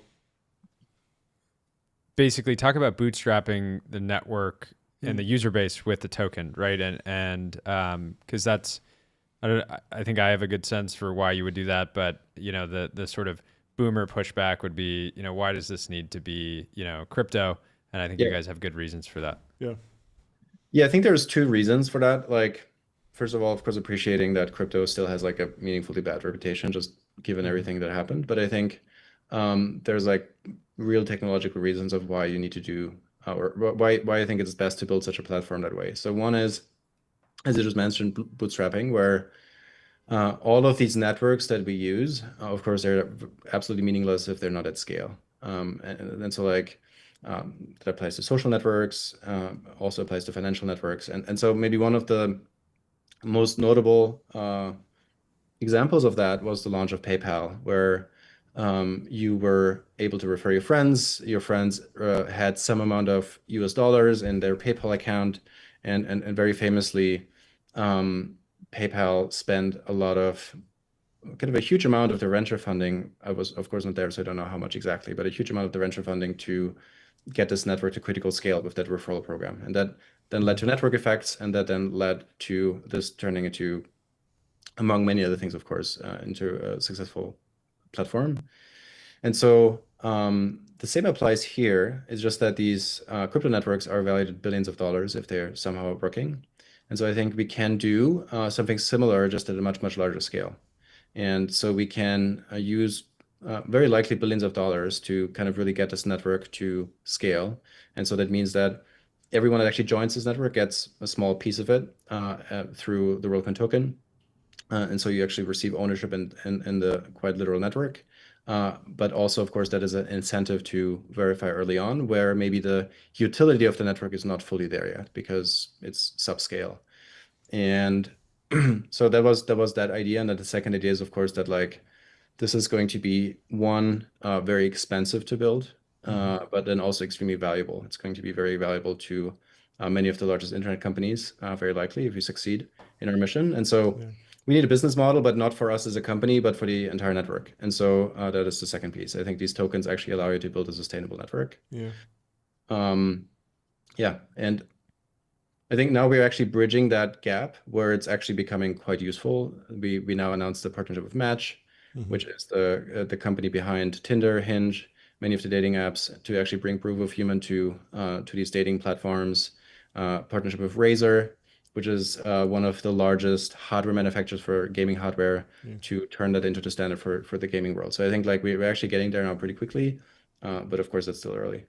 Can you talk about the scale of bot activity online? I have to imagine a lot of people are interacting with bots daily that they don't necessarily realize are bots, right? There was a high profile issue Reddit. recently with Reddit where, somebody was running a scaled influence operation experiment, leveraging the power of AI. And for those that don't know, people were the AI would effectively look back through somebody's comment history and deeply understand the person and then make arguments to them based on their sort of pre-existing beliefs, which is very powerful. And obviously it seems that, all the users were not aware that what was happening to them. Yeah. And I just have to imagine that's happening, at a very wide scale. Yeah. So no one really knows, of course, the actual scale of the situation, but I think the paper that you outlined is from the University of Zurich. So as you described, the University of Zurich actually ran an experiment of changing public opinion by using AIs to respond to just like a comment in subreddits. And they actually have been quite successful in changing the opinion of these subreddits, which is kind of crazy. And so, of course, we have like a similar problem, probably at meaningful scale on X, and very likely now every other social network. Maybe so dating also already at quite a meaningful scale. Like you have these accounts that like have photorealistic images and start texting with you and everything. But I think like maybe the more interesting part is that I think we're like at 1% or something of what I think will happen over the next 24 months. I think a big trigger point will be once you have an open source, very competent agent. Because like that's where like things will get quite exponential, and we're like probably more than 90% of almost all activity on the internet, almost all content on the internet will be AI created sometime after. So that will lead to the fact that I think for now, or until quite recently, by default, we trusted everything that we have seen and we assumed that it's like authentic.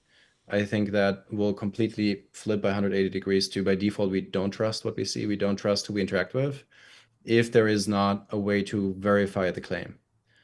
So it's going to be quite a profound shift.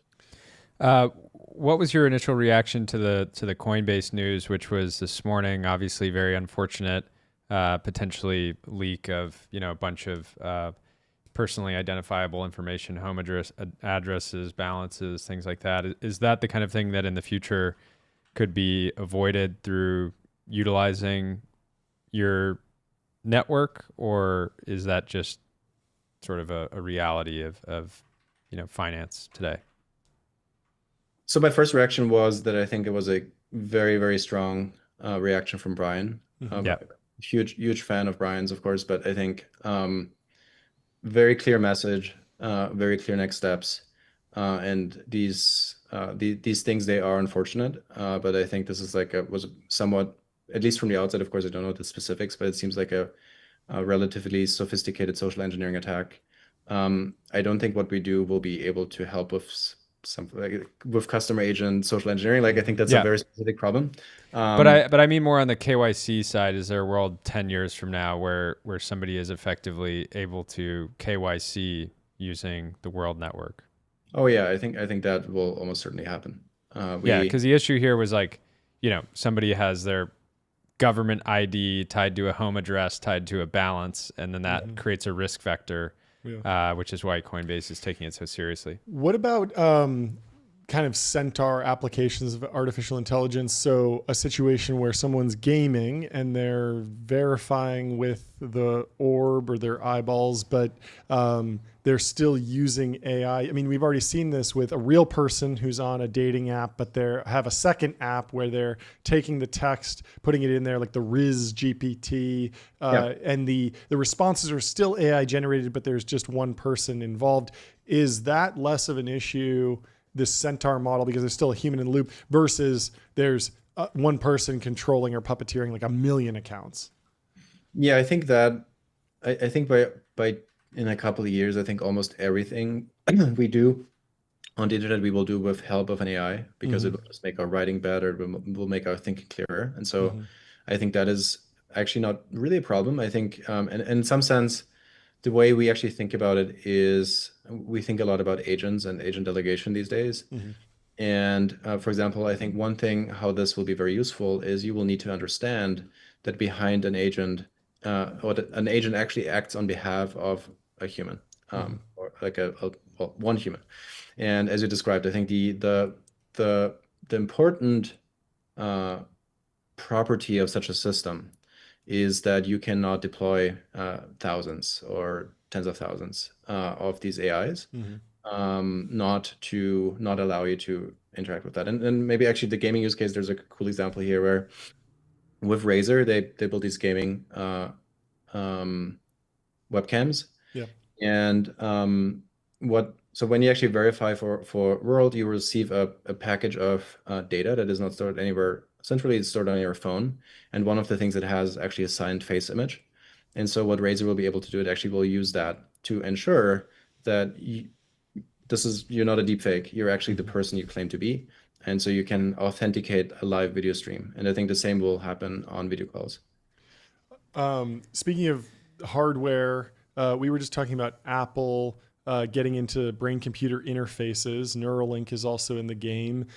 Is there a situation where authentication via BCI is as effective, more effective, something that you're partnered with or developing, or is that just on a different timeline from what you see the rollout of superintelligence or AGI being? Well, so personally, I'm very interested in BCIs, but I think this is very much on a different timeline. So I think like deployment of invasive or even non-invasive BCIs, I think it's like still certainly 5+ years away, probably 10, 15. Sure. So we will figure it out once it gets there, I would say. Yeah. What about, I'm super interested in understanding how the decisions that you're making allow us to read into your AGI timeline, Sam's AGI timelines, and what the future will look like. There's this interesting world where the kind of the revealing feels like you see a future where there are tons of digital AIs in the world, but maybe there's not this super intelligence that can reconstitute matter at a atomic level instantaneously, the Grey Goo scenario, because in that scenario, even in the good ending, you would imagine that a super intelligence would be able to create a human eyeball, grow it in a lab, do something to create a fake version of the human head, right?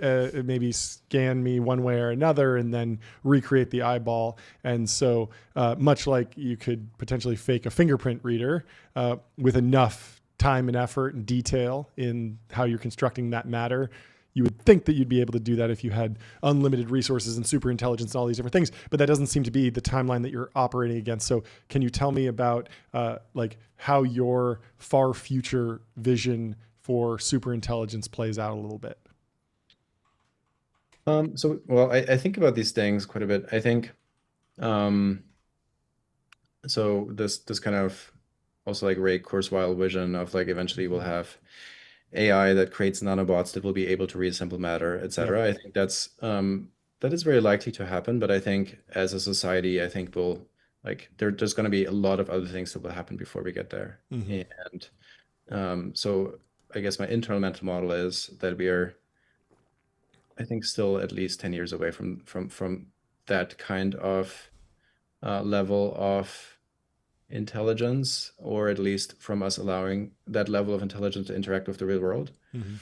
And then actually, if you then think about the fundamentals of kind of physics in such a scenario, is that of course what we do to measure that humanness is we fundamentally use photons Hmm. of different wavelengths, so near infrared, visible light, etc. And so I think like before you would actually create an artificial human, such an AI would be able to maybe just emit multispectral wavelengths to fool such a system. Sure. And so like, well, but I think then we will also use such a AI to build a countermeasure and build a Yeah. more powerful system. So I think that is, in my mind, still far out in the future. I think like all the medical advancements and Yeah. um, scientific advancements from AGI, I think Is are. that generally your mental model for how all of this progresses? Is just like good guy with AGI beats bad guy with AGI. It's kind of an economic or energy warfare. Whoever has the more compute, the more, and as long as the good people have more resources, they will be able to build stronger defenses, and so the net outcome is good. Um, Maybe that's like one way to frame it, but like generally, uh, I think I'm way more optimistic Hmm. than kind of most people or like many people are in the tech world. I think like the default outcome is that these AI systems will just be incredible tools for us, and I think they will Hmm. be widely accessible. And I think the the frontier labs will make these accessible to kind of a wide population for quite a long time. Hmm. Like that, at some point you might get into kind of this true super intelligence territory where maybe the government steps in. I could Hmm. definitely see that happen. Yeah. And then it becomes like a geopolitical situation, um, which is going to become like very hard to predict. But I think until then, I think these AI systems will be relatively widely available, and open source will not lag too much behind. Well, So yeah. it seems like most of your model is like general optimism about how AGI and AI progresses, but there are pitfalls that need to be avoided, and there's problems that will need to be solved in the interim. And WorldCoin is one instantiation of that, one problem to be solved. Are there other problems that you're thinking about that maybe you're not working, but other founders or other entrepreneurs or other companies might be thinking about as we progress into the AGI future? Well, so first of all, maybe the framing about world, I think you can definitely do that. Mm-hmm. But I think the other framing is, as a result of the technology, I think we will create one of, or if not the largest real human network on the internet, which I So think that's will just create a lot valuable. of value. So like, Yeah. it's like it's not just preventing the bad, it's also creating the good Yep. that I think really matters here. Um, other problems for other. There's like so much. It's like I feel like the main, there's this, um, the world is undoubtedly controversial, right? You have people that are super excited Mm-hmm. about the potential of the technology and understand the importance. And then there's maybe people that are excited and understand the importance, but they're still wary. Yep. And then there's like the whole other side of people that are just like, no, you're never going to scan, you're never going to get my eyeball. Don't even, keep I don't it. even have pre-check. Yeah, yeah. Those types. But what do you say to the people kind of in the middle that are kind of like interested but kind of wary or maybe on the fence? When you're talking to them one on one.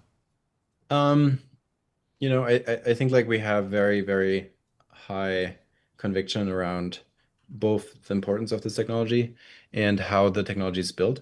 Like I think it has all the properties that we will need as a society for such technology, in that sense that it's anonymous, it is scalable, it can be inclusive. Like all of those things I think will end up mattering a lot. Like maybe much more than is kind of visceral at that point in time. But I think in the next 12, 24 months, I think it will become relatively obvious. And so I think, um, it's going to be interesting. Where like I think different parts of the world will end up with different trade-offs. Like maybe some parts of the world will just require government IDs on pretty much every part of the internet, and I think that might end up being a really bad situation. And so. And that's bad because somebody would just effectively sell their ID to be rented out for. No, It's because authoritarian. ultimately, it will be really hard to build that as a not traceable system by the government, and I think like it's of course something we really believe in here in the U.S. is like the freedom. Yeah, so the government would track you on every single place you Well, go on the internet, every web page. They could, in theory. Could. Yeah, I'm not saying they would, and I think it really depends on which part of the world you're in. sure. But I think that's just not a great outcome. And so Yeah. I think like, if we do everything in the right way over the next couple of years, I hope that our brand will become something like the Signal Messenger, where like I think Totally. this is like the anonymous high trust solution that you can use. And other people will have other solutions. I think there will be a lot of competition around that space because I think it will become a relatively big one. So yeah, if others will want to use other options, that is totally great. I think we will win by building the best product and reaching the most scale. Jordy? Great place to end. Yeah, this was fantastic. Thank you so much. Very excited to see the rollout. I'm just remembering I had one last question. Are you far enough along as you would like to be, or do you wish you could just sort of like pause time and, scale the WorldCoin network, just for another year to sort of catch up? Because again, when you talk about these timelines around 12 months, 24 months, you guys are really racing against the clock, from what it sounds like, for a world in which we have these sort of agentic reasoning systems that will really make the internet a much more wild place. Well, I think that is definitely one perspective in my mind, is like I think we're definitely in a race against time. And what is interesting, what really only happened in the last 6 months is that CEOs of many of the very large companies that with large products, well, either we talked to them or they reached out, and the problem is like currently we cannot serve that scale. So there's like a lot of pull for the product to be available, and we just really need to get there. We need to roll this out faster and be able to serve these big platforms. So that I think that is like a extreme level of urgency for one, but then the other side is it's hard to describe how crazy it feels to be even here from the beginning of the company. Like for like the first 2 to 3 years, well, people basically just made fun of this. And so like, yeah, it's certainly personally the journey of a lifetime. And like when I started working this, like I gave it a very low probability of success. And I did so for the first 3 years or something. And so like, yeah, still very, very long to go and fast to scale. But on the other hand, it feels pretty wild to just be here right now. Amazing. On the social network thing, sorry, last question. We're like, all right, thanks, Alex. Thanks for coming on. When you say large scale network valuable, are we talking Visa network or are we talking Instagram? You're gonna see. Probably Okay. Yeah. Yeah, I mean, I'm interested to see the business model, the pricing model. Are the big platforms going to be paying in WorldCoin? Are they going to be holding? Are we going to have a national reserve of this stuff? I don't know. We'll have to try. We'll have to have you back on when there's a big announcement. Looking forward to that. Thanks for having me. Yeah, cheers. Fantastic. Thanks, we'll talk Alex. to you soon. Anyway, it was good. We broke because we got to talk about 8 Sleep. They got a 5-year warranty, 30-night risk-free trial, free returns, free shipping. Pod 5 Ultra. Pod 5 Ultra. I think you beat me. I got an 88. I think you got a 92, right? I think the 8 team must have gone in the app and just giving you a set it couple up so that boosting whatever points. John gets, Just give Jordy a couple Jordy extra gets points. 4 more. I got a 92. 92. Let's hear it for Jordy. 2 hours of deep sleep. Congratulations. We got Josh Incredible. Wolf in the studio. Welcome to the stream. Josh, how are you doing? Haven't seen Good, you man. since Hill and How you Valley. doing? Yeah, with a tie. No tie. Oh, no tie tie. today. Oh, well, we'll But get guys, you next time. You guys Look are at the looking look at sharp. the No ties, gains no though. ties today, but he's looking great. Josh, looking what's your workout routine? You're looking jacked. Oh man, we do basketball. Okay. Got some jiu-jitsu. Okay. Some There we go. personal training. Yeah, we do it all. We try That's to stay good. young. Yeah, got it. Let's talk about the latest deal. Reflect Orbital is in the Yes. news. Take us through the anatomy of the deal. Break it down for us. Amazing entrepreneur, combination Zipline, SpaceX, guy Ben Nowak, Yeah. uh, Sean McGuire, friend, partner Yeah. at Sequoia, was early. He and Alfred seeded them. Yeah. We led the Series A. It was one of these ideas where it's like, you've got the sun. It really is only available for half the day. Mm-hmm. And they had a very simple insight, which is that there's so many satellites that are launching. What if we took a giant mylar balloon effectively and had this big planar area that we could basically redirect the sun and everything from solar efficiency so that people that are running solar cell farms could basically get, double the output, to people that were doing search and rescue or military operations. Where could you literally task a satellite, not for visual imagery, but for sunlight? And we thought that that was a very clever idea. So we funded them, probably a few quarters out from formal launch. And the inbound has been insane from all over the world of people saying, we want to be able to task satellites to have directed sun wherever we want it, when we want it, which is pretty cool.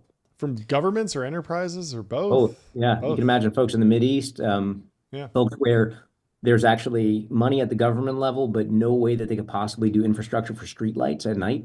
Interesting. And so, yeah, there's a lot of applications that have been popping up that we heretofore never imagined. So it's one of those things that develop a capability, don't underpromise, don't overpromise, and underdeliver. Do the exact opposite.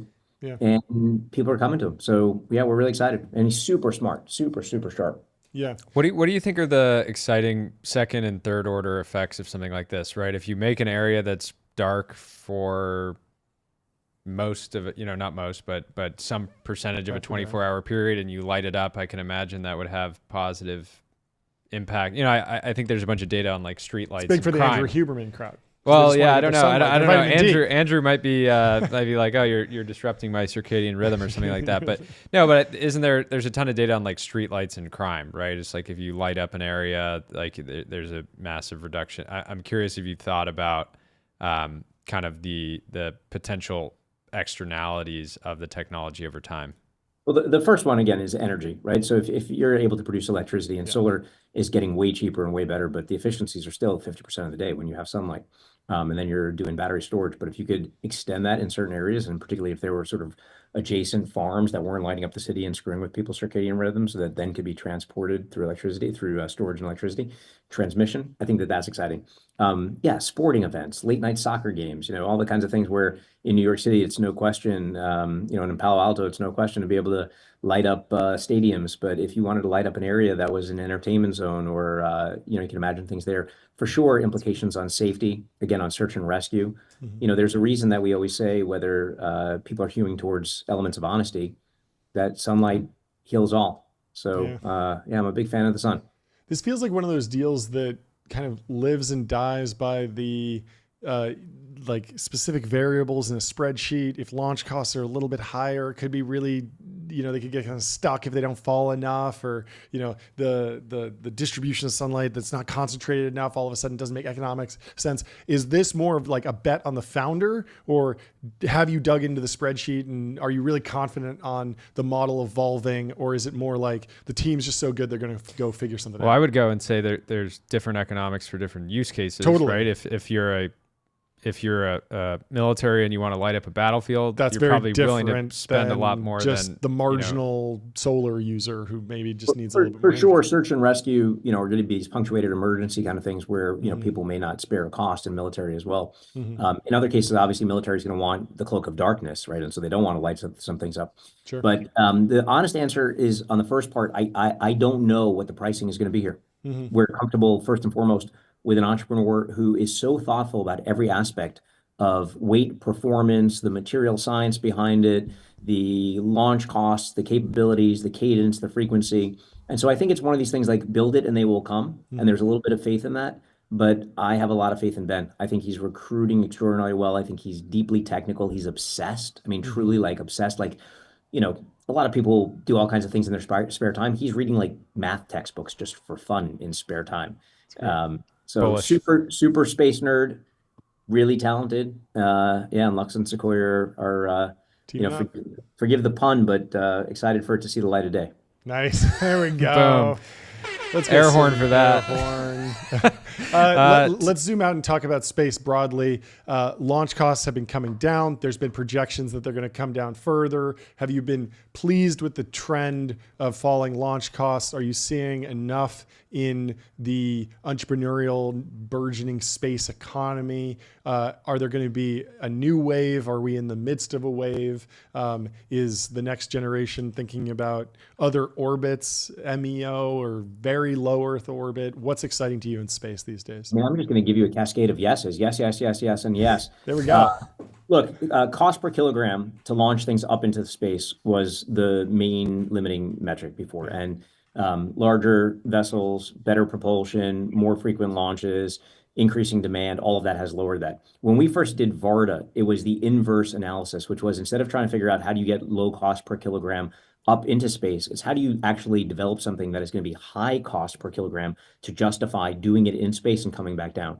Same thing for another, and by the way, Varda, I know Delian's been on, and but I am so proud. Third launch successfully just yesterday, in the past amazing. 24 hours, landed in Australia. All right, quiet down, guys. Yeah, calm down.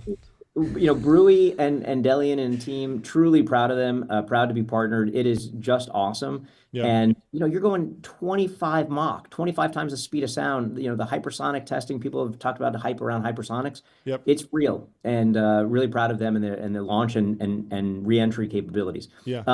A related one, which was Tom Mueller, who, as you know, is Elon's right-hand guy at SpaceX for 20 plus years. Yeah. We backed him in a company, Impulse Space. And this was one of those speculative things of how are you going to invest in a company today where there's no economy and no demand yet for the ability to transport things, and move them into space once they're up there. And that's really what he's developing, the vessels and the capabilities that once assets are up in space, how do you think about whether it's cargo transport or moving satellites and all these kinds of things? So it feels like that Impulse could unlock an entire new class of startups built on the stack of Impulse plus SpaceX. You get something up to Leo and then you push it higher. And, there's some examples of things that can happen, but I feel like if you drop the cost 10x, 100x or something, you're going to see a whole different breed of startups, right? Totally. And in fact, a lot of our thinking around this was, it's such a cliched thing that history doesn't repeat, it rhymes, but if you go back to history and you look at one of the great build outs in this country that unlocked commerce and transport of material and populations and lives, it was the rail. And, so many things have happened during rail for people to compare to booms and bust cycles. But if you look at rail, and you think about the tracks that were laid down horizontally and you were to flip them 90 degrees, and instead of tracks, now you've got propulsion going up to space. It's very much the same thing of how do you get transport, number one, and who's going to sort of own those lanes. So that's launch capabilities. Then you've got communications. There's a reason that telegraph lines were laid proximate to the rail. And it's the same sort of thing. Now, instead of telegraph lines with actual wires, you have satellites doing Ka and Ku band. And you have everything from Starlink to our company Kymeta that we did with Bill Gates, where it's Ka and Ku that are basically switching off of a solid state material with no moving parts. When you're on a plane and the reason that you lose internet for 2 seconds or whatever is it has lost track with a geostationary satellite, and of course it's tracking it, and as the Earth moves, it's tracking it. But if you're in a low Earth orbit satellite, you want to be able to track it just like when we're moving through the city and going from cell tower to cell tower. And so that capability is something that's relatively new for being able to lock on and track satellites.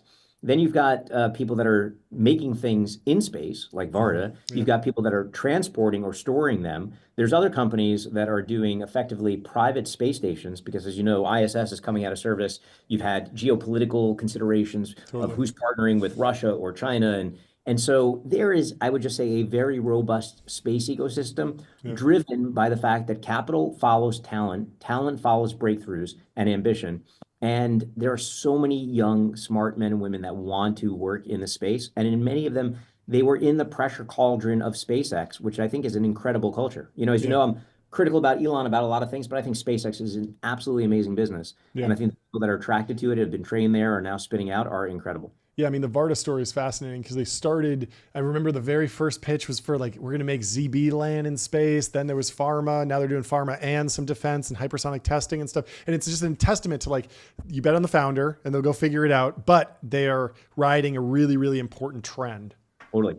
When Delian was first pitching that with Brewy, I was like, I have no idea if this exotic optical material is going to be the thing, but the capability of you doing this is going to be the thing. And it's really about that economic inversion, not dollar per kilogram up, but high value dollar per kilogram down. And I think even Sean, who we're partnered with in Reflect, made that comment of like, he was focused on the micro and he sort of got that wrong, or maybe he got that Yeah. right actually. But the macro, maybe he missed, and super honest, self-reflective. I think with Varda he said the opposite. He said he Got the yeah, micro he right. missed, No. he missed Yeah. the micro. Oh yeah. He got the micro wrong. But it wasn't Missed going to be the macro. it wasn't going to be Z-Bland, right? Yeah. Yeah. That's right. He got hung up on the that. macro. Yep. Was like there's Yeah, and he gonna should have be bet on the macro. Yeah, it was great.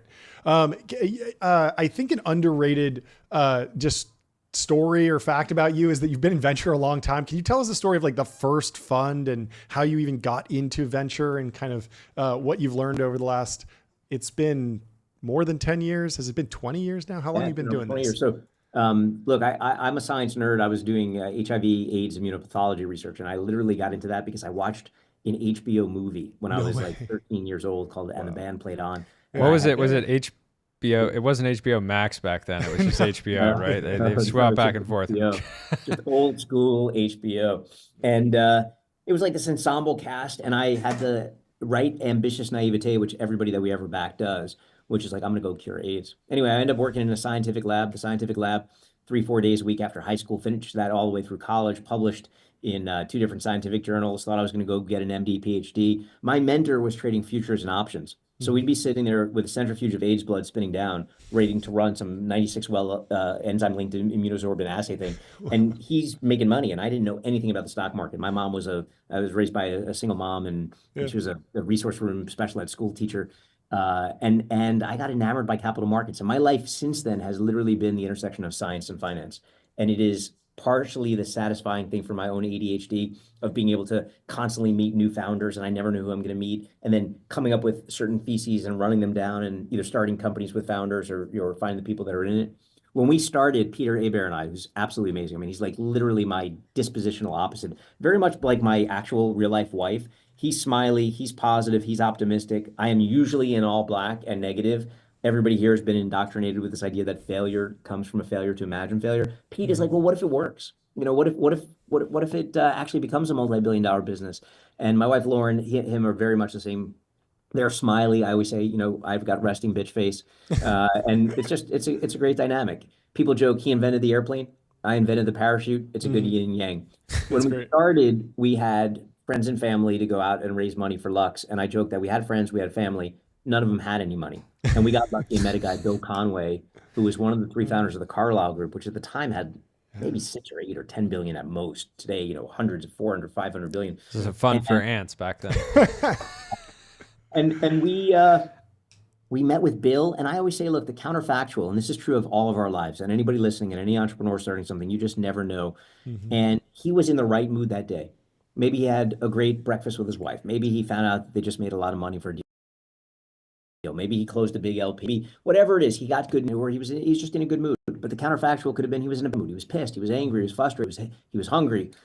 And we came in and we pitched him the idea that in the history of venture, every 10 or 15 years, there's some secular wave in technology. In the 70s, it was PCs. In the 80s, it was biotech. In the 90s, it was TMT, technology, media, telecom. And our view was like the next wave is going to be the physical material sciences and where they intersect with computer science and all this kind of stuff. So it's like the interstices. And it wasn't going to be just Stanford and MIT.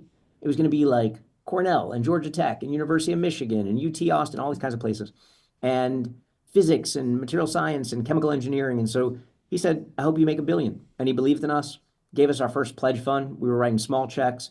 We had maybe board observer seats at best. And then, a bunch of those things were doing pretty well. We were building a little bit of a reputation. And then we went out to raise our first real institutional fund, which we called Lux 2, because everybody likes a second fund, right? So our first fund.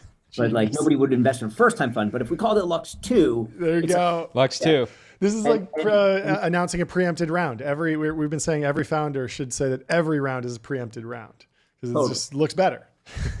So Bill becomes an anchor investor in that, and we get this like pantheon of people Pete Peterson, who's the founder of Blackstone, and Stan Druckenmiller, a legendary global macro investor, Wow. and Ken Griffin, founder of Citadel, and No way. and it was all random connections that led to these individuals, and they were writing, sort of like $5-10 million checks, and then we got a whole bunch of family offices, some small fund of funds, a few corporates like Lockheed and Motorola, and we could not hit our $100 million target.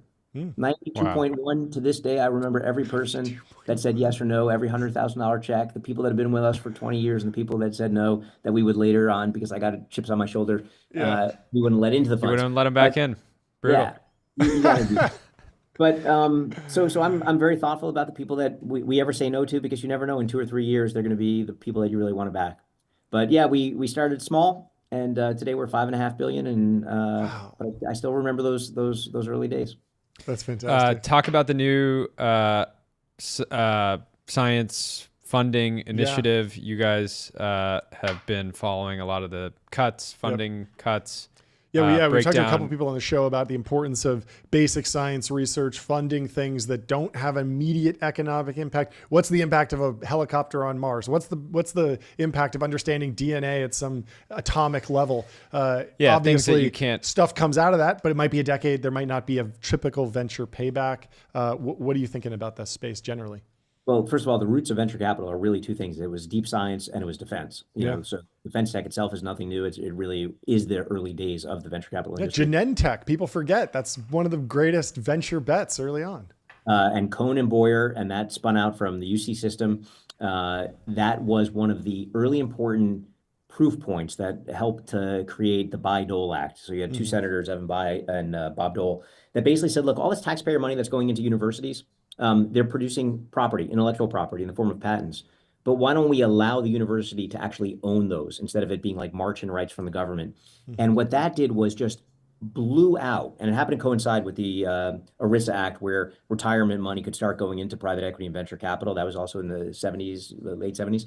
The virtue of both of those things was that you had now this new class of intellectual property spawned from taxpayer-funded research that went from NIH, or National Science Foundation, National Institutes of Health, the sort of three-letter agencies going into academia. They would hire postdocs, they would do work, they would file some patents, and then there was this well-trodden method, which we happen to be quite good at, where you would go to university, you'd go to their tech transfer office. Actually, most of the time, you really don't go to the tech transfer office. You go to the principal investigator, the scientist, and because they're employed by the university, they go to the tech transfer office and say, I want to do this. If you go to the tech transfer office, oftentimes you're dealing with adverse selection. That's an aside. You give them a royalty, you give them a license, you do equity, you strike a deal, and then you're funding it. And they typically get some money back for all the work that they spent. They also have what's called diligence criteria. Very simply, if you don't put up enough money or you don't advance it, then justifiably it goes back to the university so they can take another stab at it with somebody else. And so there's lots of structured deals that you can do here to make that happen. The university professor, the scientist, will typically spend 20% of their time on the company, sort of like the equivalent of what Google would adopt later on, a day a week to do these kinds of things. And the benefit to these universities were royalties and licenses on some of the most important drugs in pharma, some breakthrough materials that ended up in national security. I mean, hundreds of millions, if not billions, to some endowments. So really big deal. And over time, I'd say like probably 15, 20 years ago, venture started doing, maybe late 90s, more and more just computer science driven things, more internet, more, .coms, e-commerce, and they were going away from the universities. We've always had that as part of our knitting. When we started Lux, one of the guys we invested in was this guy, Larry Bach. Larry was the serial entrepreneur. He ended up joining our firm. He passed away maybe 7, 8, 9 years ago. He was an incredible guy. And we learned a lot from about company creation from him.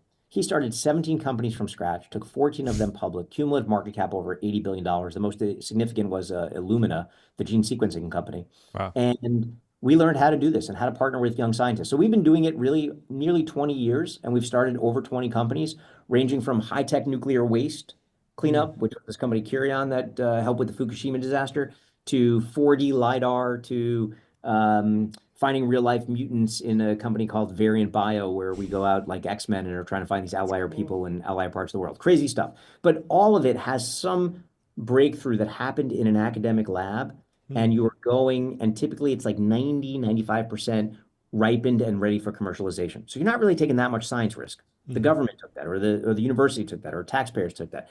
What happened now is we saw a confluence of factors.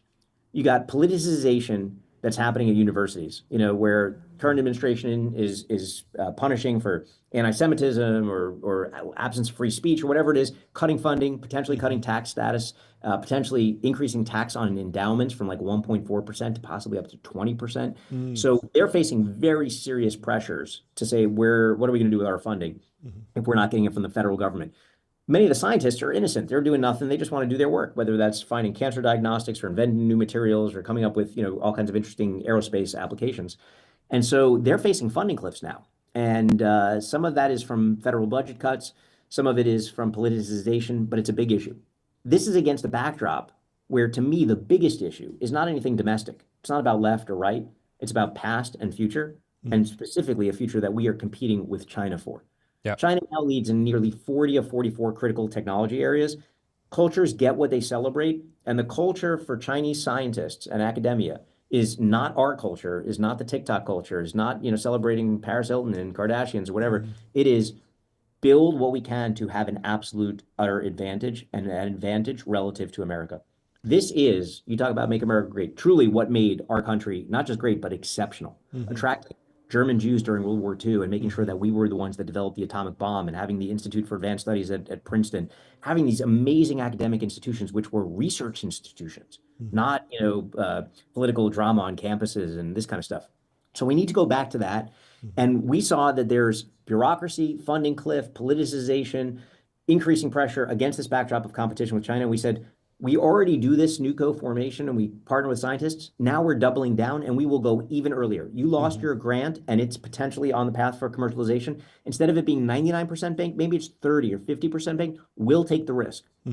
Come join a company, spin out into a company, license your work to one of our existing companies, but know that there's an alternative path besides just facing a brick wall or going off the cliff. That's very cool. Not to get too political, but you mentioned China, geopolitical competition. What are some countries that you're particularly long or you think are underrated as potential partners to America or potential entrepreneurial hubs? When I grew up, Japan was making humanoid robots. Honda's Asimo. Haven't seen a lot of startups come out of Japan, but we're seeing stuff come out of Talpio in Israel with the Wiz acquisition. We're seeing what some VCs are doing in Europe, and the Nordics have produced Spotify. Where are you looking across the globe? What excites you, if anything?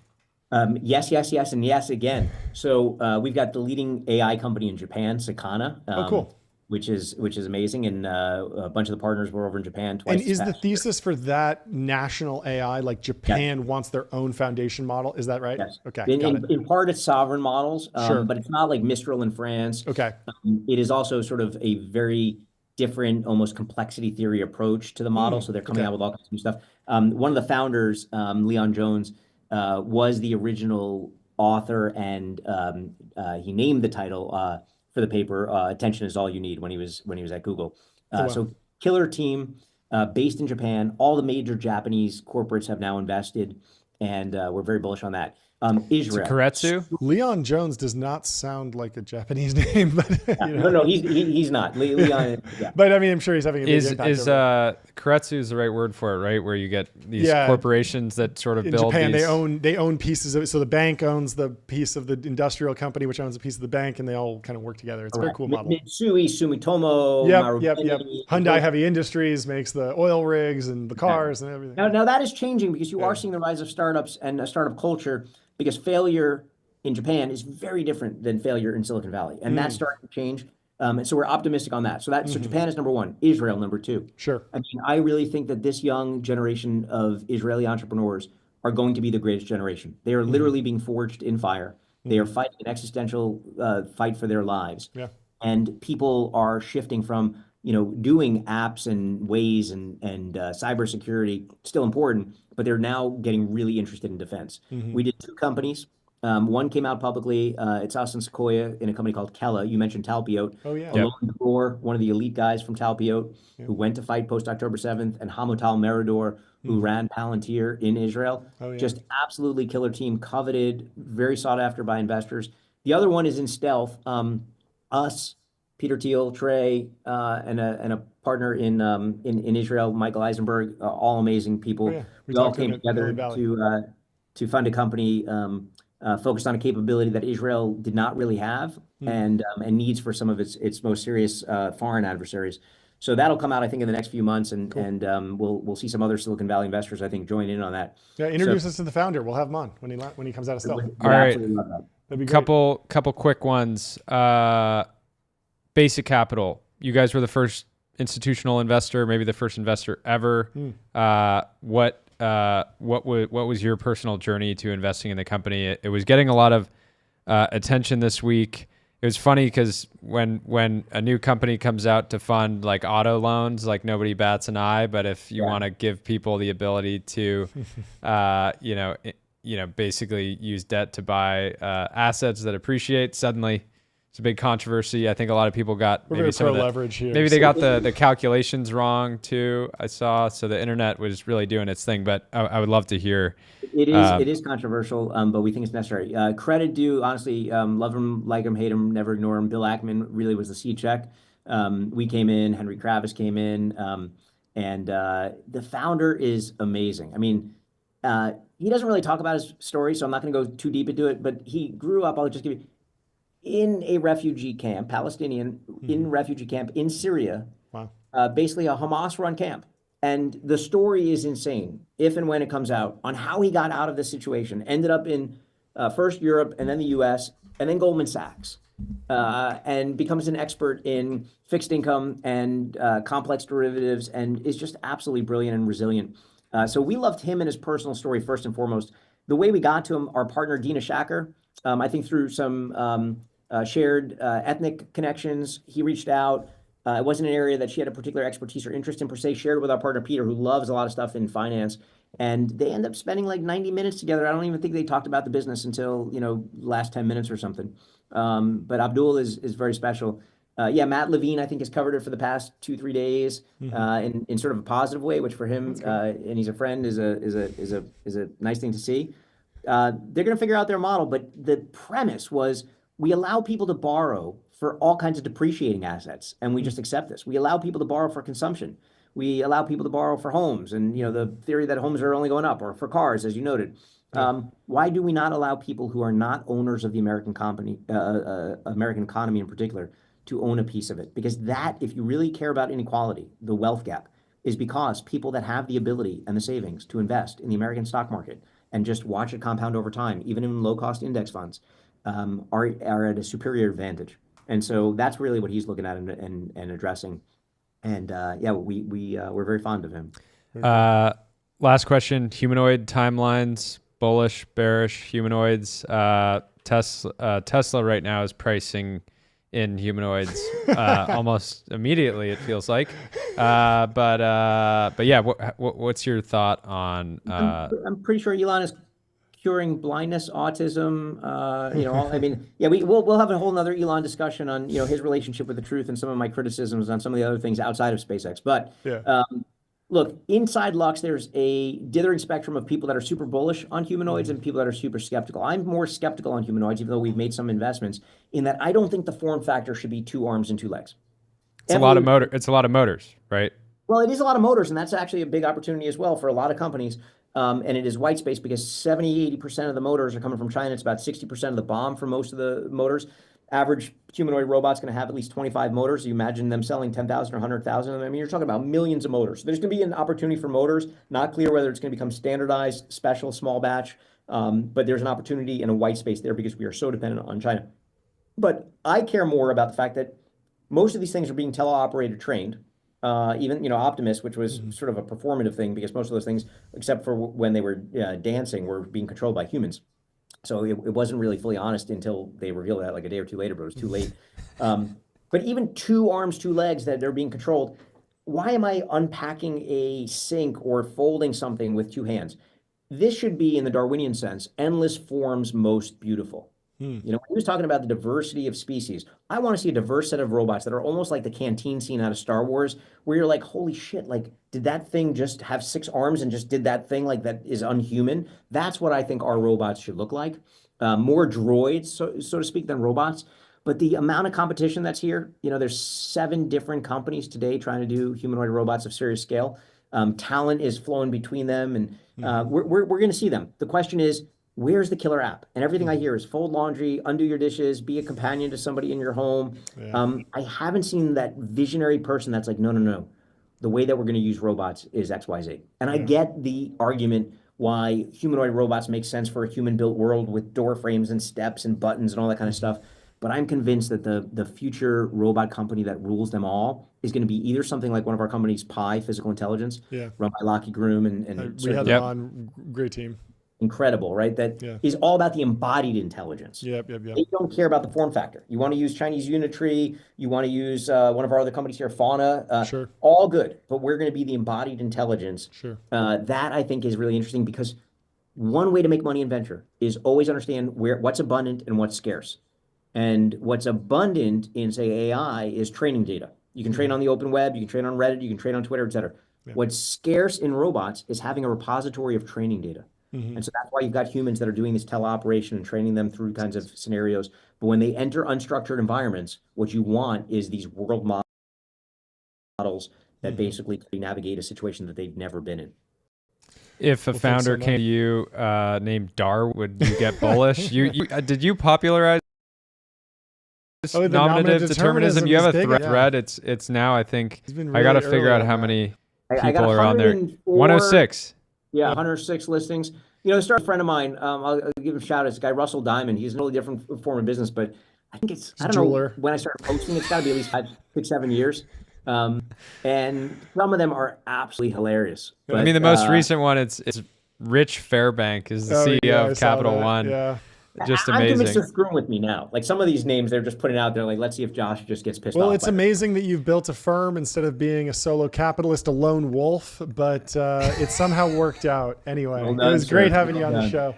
Thank you so much for joining. Thanks for coming on. Always a pleasure. Overdue for a full segment. We'll talk soon. And we don't want to keep Jason waiting any longer, so let's bring in Jason now to chat about the history of 37 Signals. Bootstrapping versus venture capital. I'm sure we're going to get a bunch of interesting takes and hopefully have him join the stream right now. Welcome to the show, Jason. How are you doing? Hey, guys. Good. Thanks for having me on. It's great to have you. Thanks so much. Jason, we've actually met in person once, randomly, at a restaurant that was one of my favorite restaurants in Malibu. We met, and then the restaurant shut down like a month later. I was super bummed. Which restaurant was that? It was was it something? It was right by Whole Foods. There's a hamburger place there now. Like Coconut, the Real Coconut. Real Coconut was there. That's correct. Tragic. Right. It's a that spot was the best. I don't know what happened, but Malibu is a tough spot. They had a hard time. It's a tough market. It's a tough market. Rents are high there for sure. Anyways, great to have you on. We've both been looking forward to this. I mean, I'd love to just take your temperature on your view on the current state of venture capital and startups. Are things getting better? Are things getting worse? It feels like people are raising more capital than ever. Potentially there's a bubble. Potentially at the same time, companies are getting to really high run rates. What's your feeling for the health of the startup economy in the tech world generally? Yeah, I mean, the way I look at it is I usually look at the ideas. I don't really care so much about the funding side of it, because if there's cheap money, easy money, there's going to be cheap money, easy money. If it's hard money, there's not going to be as much around. There's always going to be fluctuation there. I look at the ideas. Obviously, there's a lot of people building a lot of things right now, which is very exciting. I can't remember a time when more people were building more things, truly, except maybe at the beginning of the web, late 90s kind of thing, where everything was new. No one knew what they were doing, and so they're just making stuff. Like the early enthusiast web was pretty spectacular. So I think that's very, very healthy. That said, the hardest thing is not making something. The hardest thing is maintaining something. And it's become so easy just to make stuff and kind of just like vomit out ideas. And I mean this in the best possible way. You know, AI makes things really fast. You can make something really quickly that's sort of decent. It's ephemeral. It's ephemeral. And the thing is, like, you have to prop that up. You have to keep that up. You have to support customers. If you sell your product to people, like, people are going to be using this. They're going to be depending on it. And so I'm a little bit concerned that there's too much energy right now focused on just spitting out new ideas and not as much invested in maintaining something and seeing it grow and seeing it through to fruition. So there's a lot of bragging about, look how fast I made this thing. Yeah, you made a thing, but now what? That's my big question. And I'm not seeing a lot of answers there yet, but I still am excited by all the things you can do today. Yeah. What's your take? I mean, do you notice that? I feel like I must be other people that notice this too. Yeah, I mean, Well, I we think- talked about the iron law of the universe. What goes up quickly must come down quickly. Well, I think to and me, there's plenty yeah, of to me, stories to about me, these entrepreneurs there's a creating- very messy middle, right? I actually love the fact that software can be ephemeral now, right? I like that an app could basically be a meme, right? How many people over the last couple decades have had an idea for an app that it's not worth spending $1 million in a year building it, but it would be fun for it to exist. And so I like that things can come to existence quickly, right? I like that you can generate an image that I never would have paid somebody to make a 3D render of, but is actually entertaining and fun, even just it's just a very casual format, right? Obviously it has business applications as well, but John and I will generate images. Like, what if I put a wing on a Cadillac Escalade with a racing livery? Yeah, simple imagine stuff, that now. simple Like stuff like that. And then Mix a and then Porsche there's Dakar with a Cadillac Escalade. See what comes Exactly. out. That's Yeah, exactly yeah. my prompt. Yeah. And I probably could have hired a designer to do that, but it would have taken a day and cost a bunch of money. And that is like, it's incredible that you can do that. I love that stuff. And I actually think what's going to end up happening is a lot of people are going to make software just for themselves. Exactly. Yeah. And that's incredibly, that's how I got started. I made software for myself. I was using something called FileMaker Pro way back in the day. And FileMaker Pro is the easiest way to make like an application that kind of ran. I didn't know how it worked behind the scenes, but it ran. That is a great feeling and a wonderful place to start. So I'm all for that. Yeah.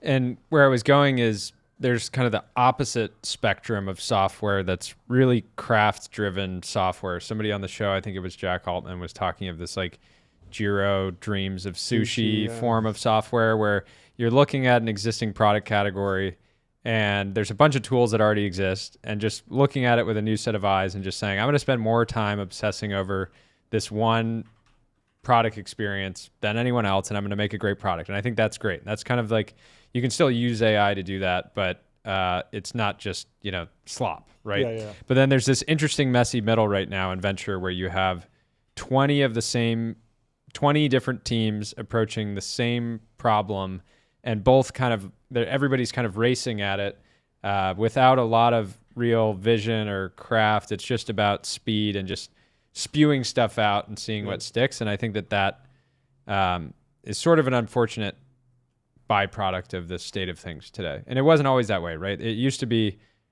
VCs weren't going to fund the 8th company attacking one problem. And at least for the last 5 years, it's been the case. Yeah, it seems a little bit more like music now, actually, in a sense, where there's a lot of people making a lot of music. You open Spotify, there's like, 1 billion artists making something. And software is now becoming that, which I think is pretty cool, actually, frankly, that there can be a lot of people, because there's a lot of talent out there. That's the other thing. Like you turn on YouTube or you watch YouTube or you pull up Spotify and you're like, I'm trying to learn drums and I'm trying to learn a bit more guitar and I'm trying to learn how to draw a bit better. And you find all these people online who are just extraordinarily gifted and talented at what they do, yet nobody knows who they are, or if a small audience does, they'll never make it big because it doesn't work that way. But there's just so much talent. And what's cool about, I think, what's happening now is that if you have the talent and the imagination, you can actually make something today that before you had to maybe find someone else to make for you, which would have cost money and would have been hard to do. So I think this is all ultimately a very good thing.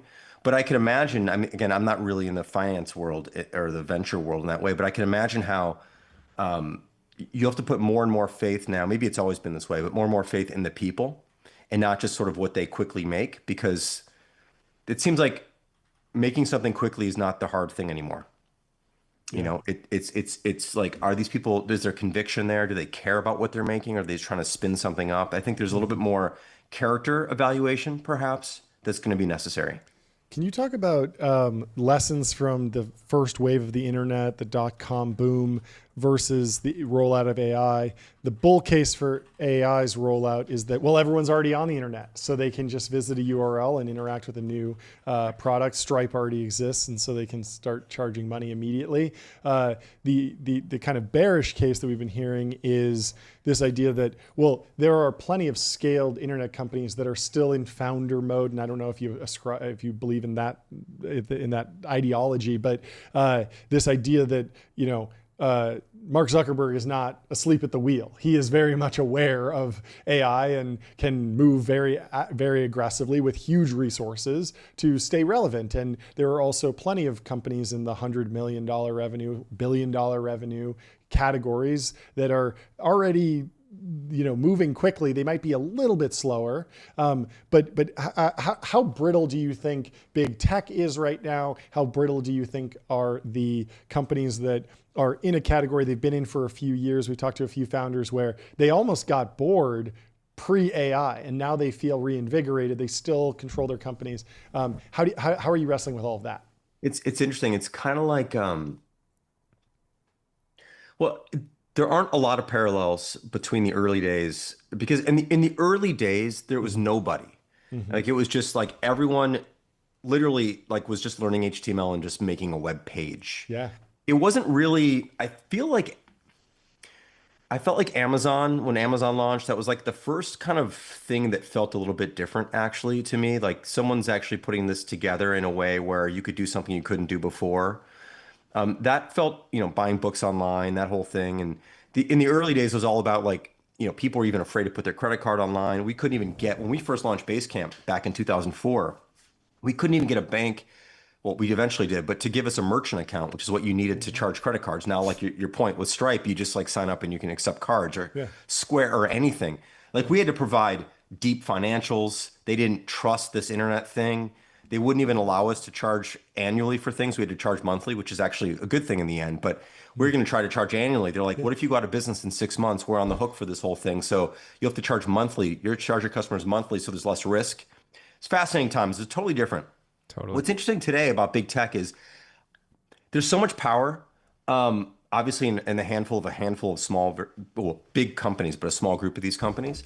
But then again, you have something like OpenAI, right, which kind of comes out of nowhere a few years ago, in a sense, and basically is putting everybody on notice. I mean, you can do everything now with this command line tool, essentially. You can write software, you can generate images like you were talking about.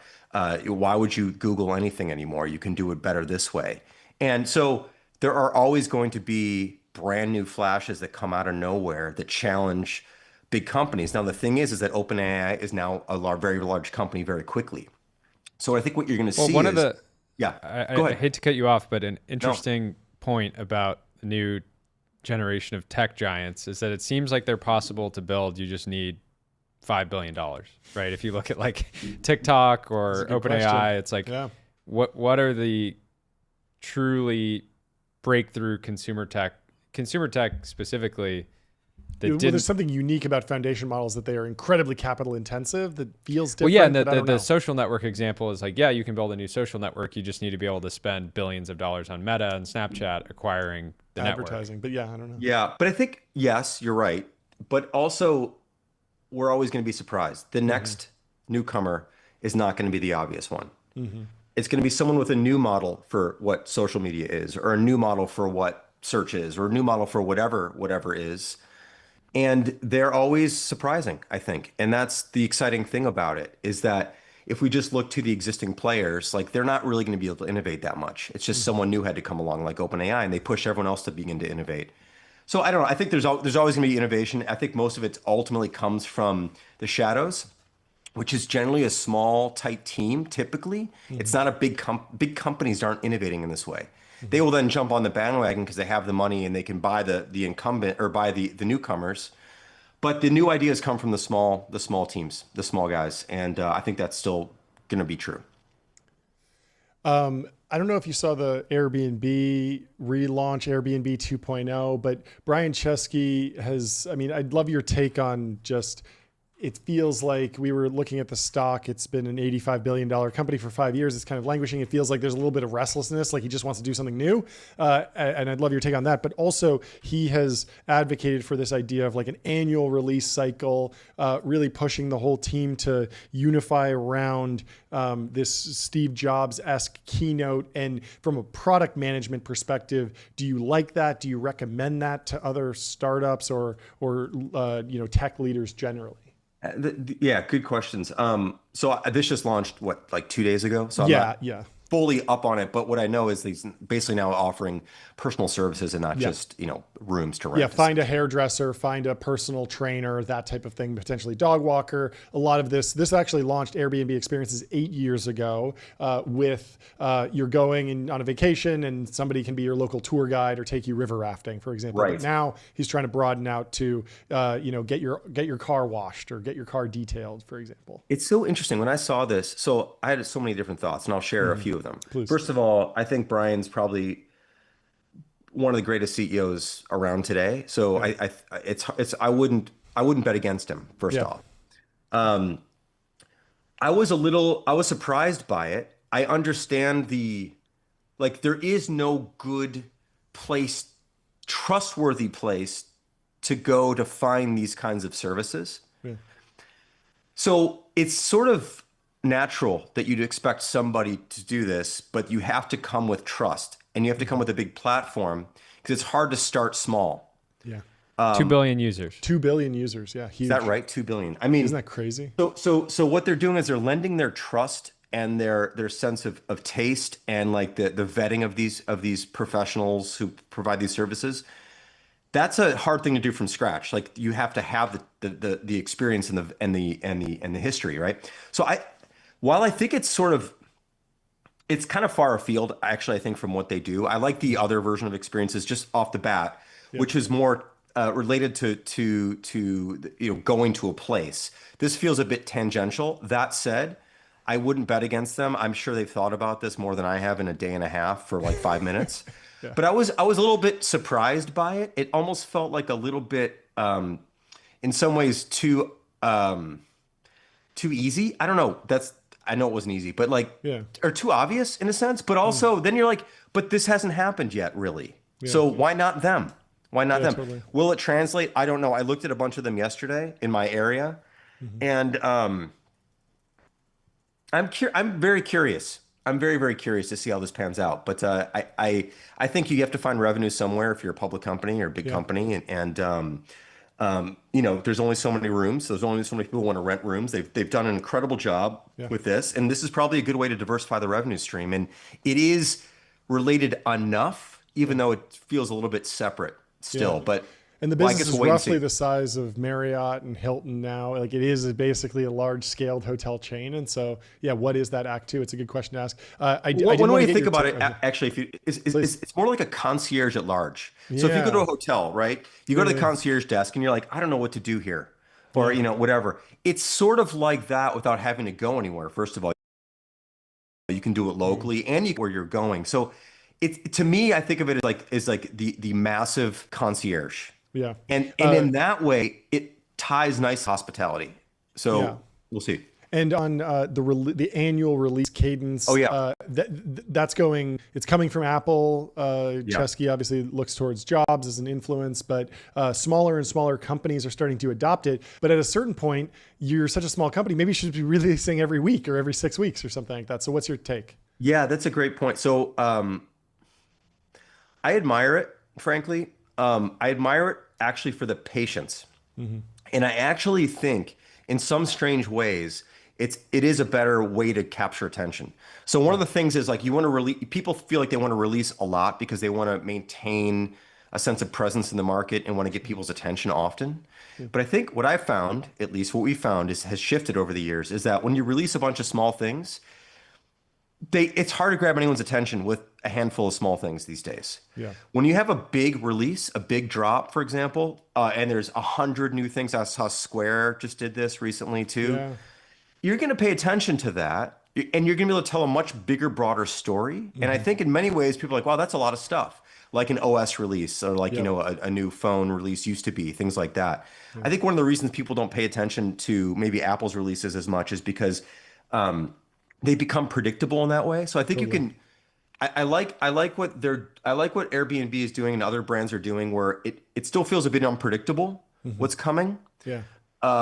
Apple is too predictable now. It's like it's going to be a new iPhone and it's going to be a better camera and whatever. So that's not as interesting. Yeah. But I do like the model. Well, we actually have a bit of a hybrid model. So we release these little releases every 6 weeks or so. And then when we do a brand new, like we're working on Basecamp 5, which is our newest version of Basecamp right now, we're going to do a bunch of these little things, hold them all back, and then release them all at once. So that'll be like a big release for us. But as a model in general, I think it's a good model, but I don't think it fits a brand new company. On Apple Intelligence, they kind of did the big annual release, but then they wound up shipping different things at different times. A lot of frustration. Is that something that can be overcome with just better product management, or do they need a different direction, more ambitious, more risk? I mean, generative AI is very unpredictable. You get hallucinations, very off-brand for Apple. What's been your take, and how have you processed the journey that Apple Intelligence has been on? I think the mistake, again, like, who am I? They're a $3 trillion company? Yeah, but around there.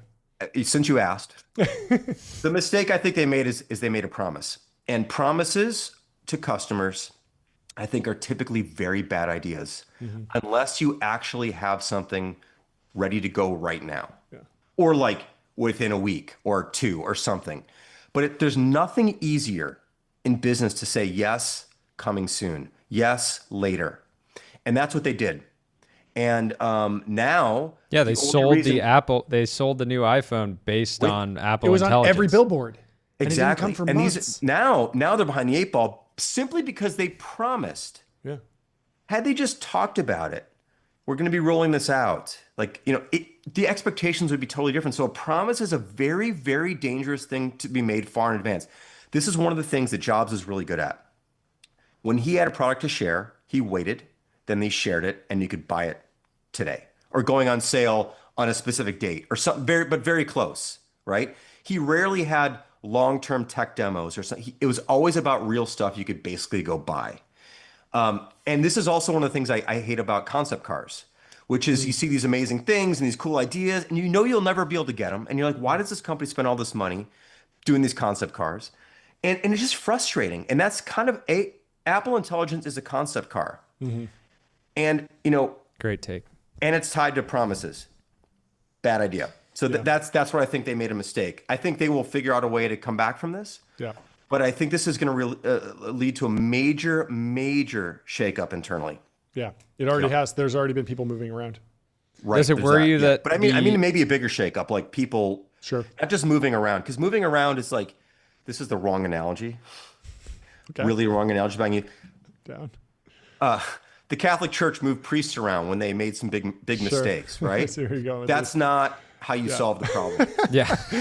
Yeah, and not to compare some buggy not. software to some very damaging. It's not things, that. No, it makes it's sense. not it makes that. Sense. But yeah. No, it doesn't really solve the problem. True new leadership and doesn't solve the problem, right? For sure, Jordy. Does it worry you that the internet is killing long form writing? It feels like right now you actually get penalized on X the longer the post. You can still go decently viral with a longer form post, but usually like 4 words, 5 words seems like it's the most dopamine inducing, and it feels like there's a bunch of great... Why is no one talking about Steve Jobs? No one's heard about this guy. Click this thread. No, but it seems like there's a bunch of really smart, high potential people that don't think of themselves as writers, but maybe if they joined the internet when you did, they would be. Yeah, I mean, I think long form writing has found a new place though. Like you have Substack, which has become obviously a big deal for a lot of people. I think that these platforms, what's interesting is that X now, obviously allows you to write long posts, and they even have articles, but they don't really, like you said, they don't really promote them as well. Yeah. That might change. I don't know. Who knows? I'm sure they have a better insight into it than we do. But I think long form writing is alive and well. I think humanity actually craves it and wants it. But it's not an engagement thing. So if you're measuring that, hot takes are going to be more of that. But I think I don't know. I think it's alive and well, and I think it'll always be appreciated for what it is by those who are motivated to understand what it is that they're reading.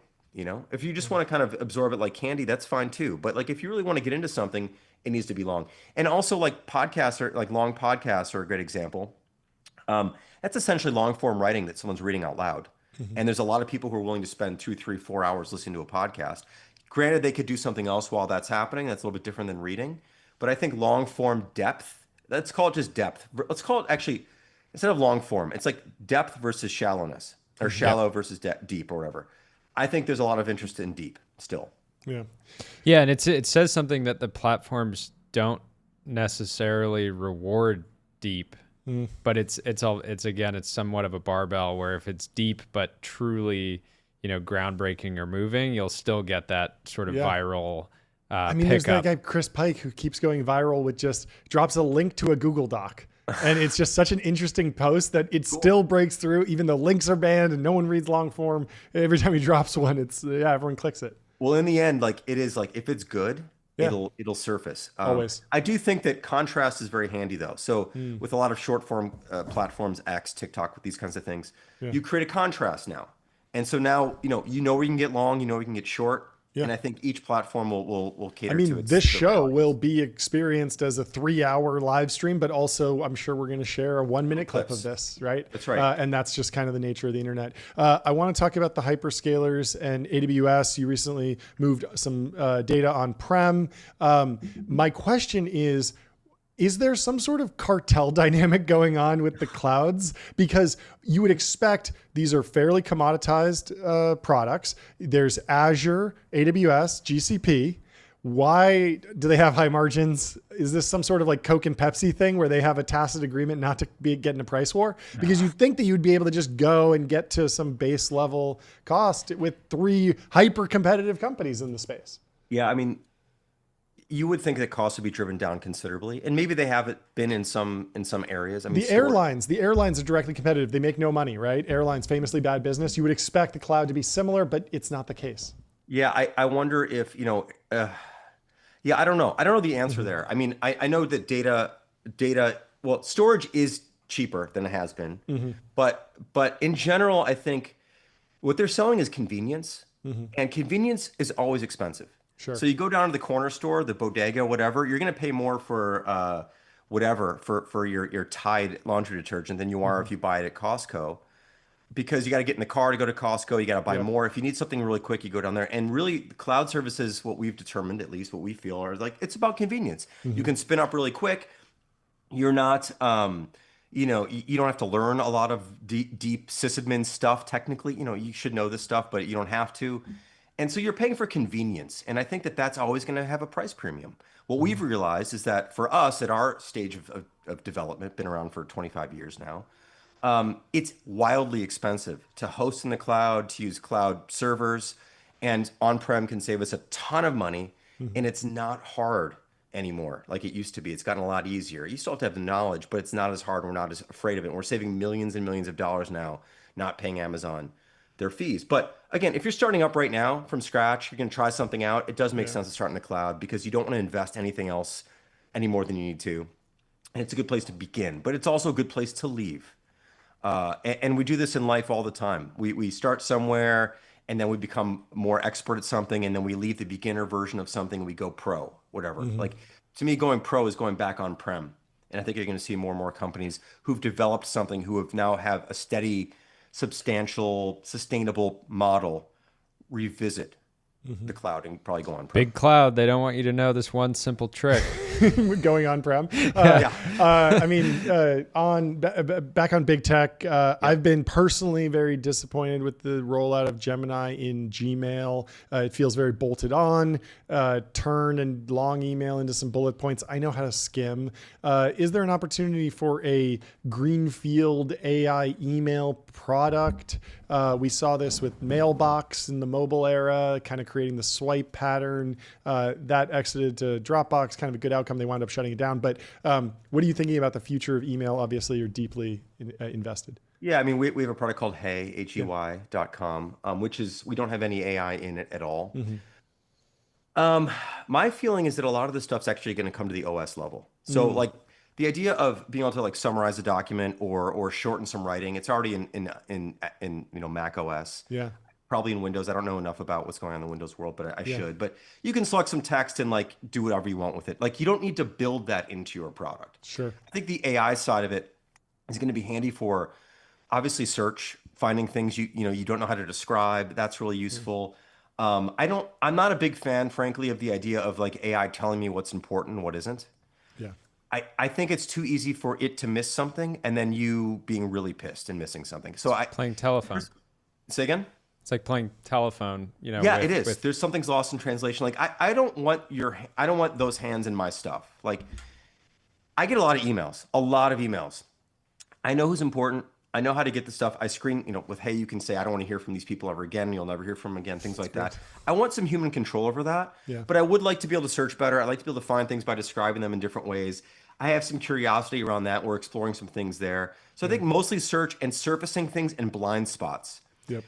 This is to me where I think AI is very handy. It's like insights that you wouldn't have known otherwise, but not like, here's what's important. But by the way, did you know that this, that, and the other thing? Or, hey, you used to talk to this person a lot. Now you haven't in a while. Like, why has this gone cold? Or this conversation there was 8 or 9 replies back and forth, and now it's gone cold. Like that kind of stuff I think is actually quite handy. Or you've archived 25 emails from the same sales representative. Do you want to just block them at this point? Things like that. Like the as if someone's watching over your shoulder and making a suggestion. Yep. It's context. Yeah, context. So I think that's cool. Where I think you'll see a lot of this. But the whole like summarization, shortening things, I don't know. It doesn't. That's going to be OS level stuff. Yeah, that makes a lot of sense. Well, thank you so much, Jordy. Yep.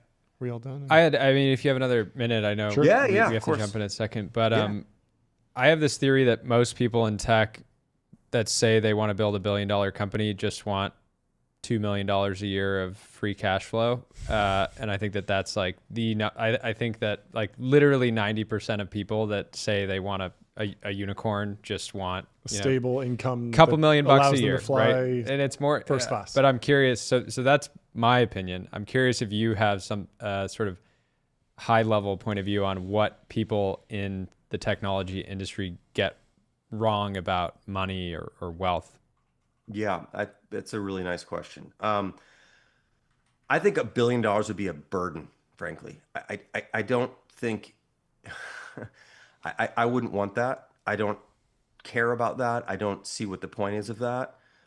If you, let's say, have 10 million, 20 million, like you are going to live the best possible life that you could.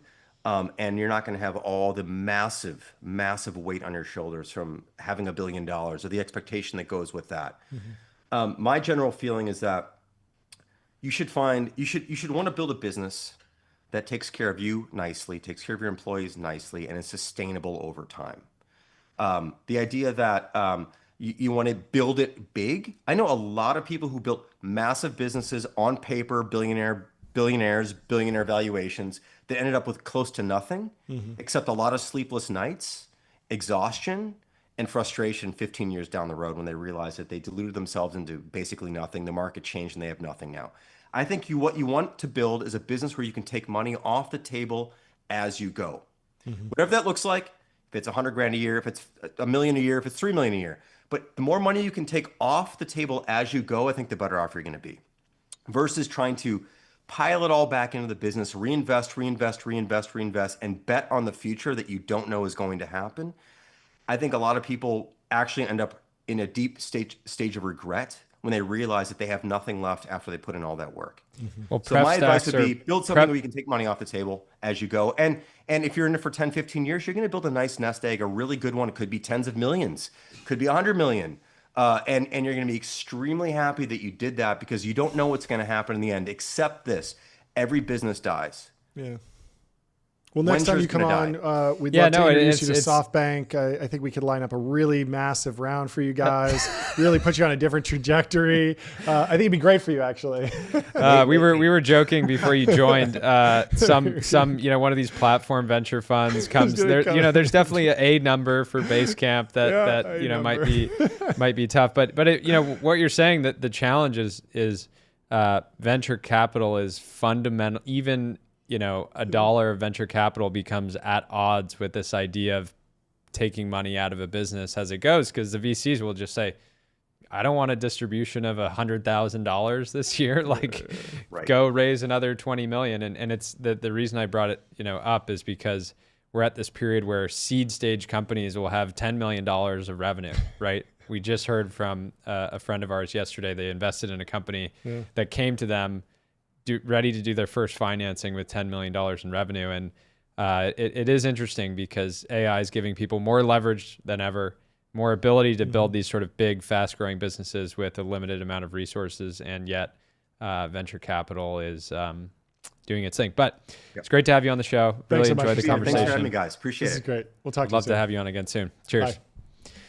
Next up, we have Eugenia from Replica, kind of the flip side of the WorldCoin debate. Little watch spot. That was our second Aquanaut of the week. Nice. I think that was an Aquanaut. Nice. We didn't get a chance to ask Josh Wolf about whether Brandon Reeves has influenced him, because he was not wearing a Holy Trinity watch, but Brandon Reeves famously wears a Patek Philippe Nautilus.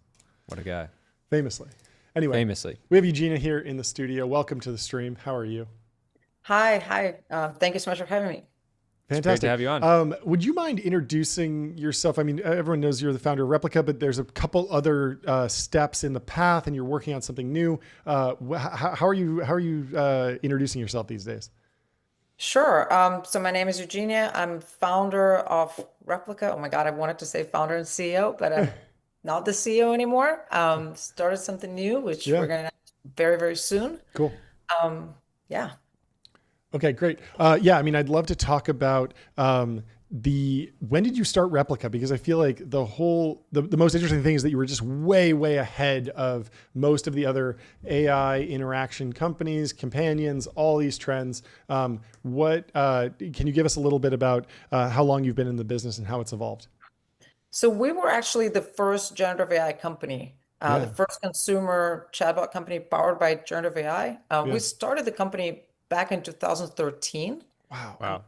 That's more than, I guess, that's 12 years ago now. Yeah. And that was just to focus on conversational AI technology. My friend back then worked at Google DeepMind in London, and he came to me and explained this new fascinating technology, word to vector, where finally computers could do something with words, because words would be translated into math, into vectors. So that was one thing. And then ImageNet came out around that time. And so for me, I put two and two together, and I was like, this is the time. Right now, very soon, they'll figure out language models. And of course, we grew up with the quotes from Wittgenstein, the limits of my language are the limits of my world. So it felt like once language is solved, it's going to take us very I feel close. like those first 7 years must have been immensely difficult to keep the business alive. Was there revenue? Did you have an app that was making money? Was it just raising venture funds? Like, walk me through keeping a business alive, like pre-transformative hype of generative AI. So we tried to fundraise for the conversational AI tech company in 2013. And I remember talking to Spark. And what they told us was, this is all fascinating, but the only way it's going to work if you just start building now for Google Glass. And if you do that, wow, that's so wild. we considered like how we're going to, refocus and start building for Google Glass. But we didn't.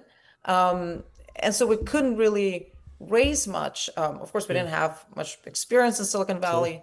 So in 2014, we applied to Y Combinator, and at that point, we had, I think, $3,000 or $4,000 in the bank. So we spent that all to travel to San Francisco for the interview in person. And Kessler Eunice decided to accept us, which was literally the most transformative day in my life, I think, life-changing. But no, we didn't have an app. We didn't have revenue. We stumbled upon Replica in 2016 after my best friend passed away.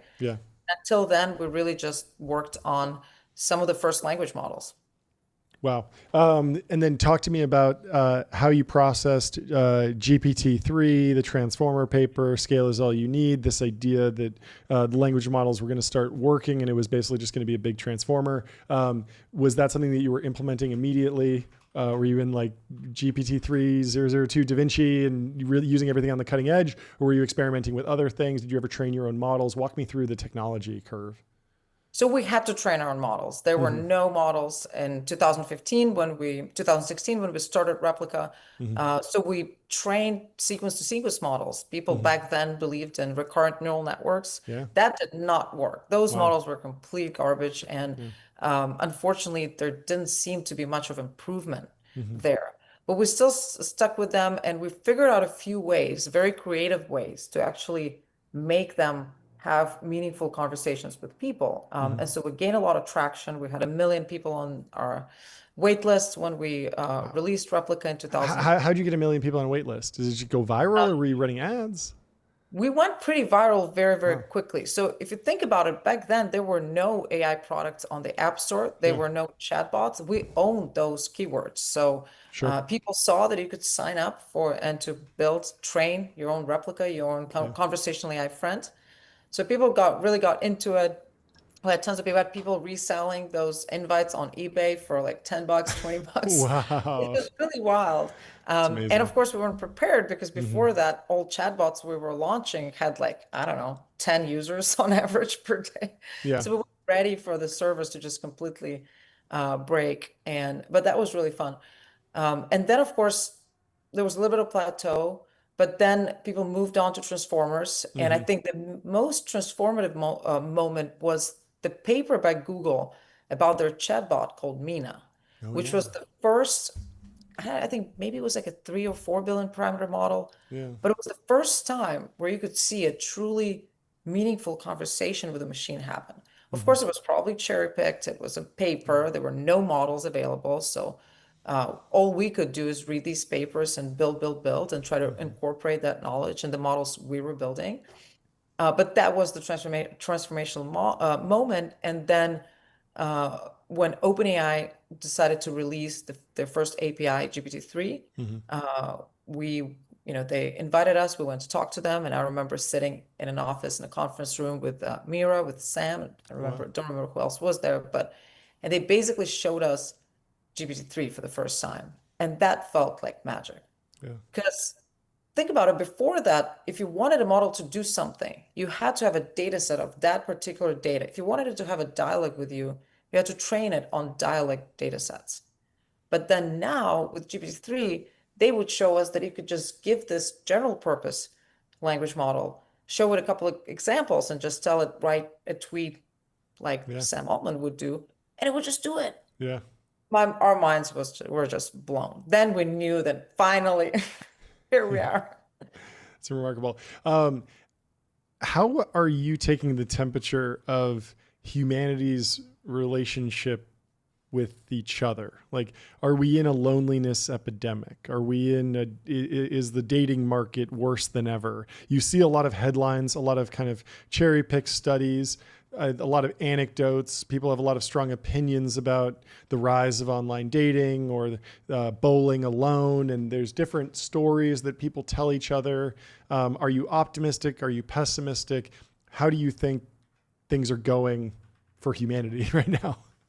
Oh, we're screwed. Okay. Sorry.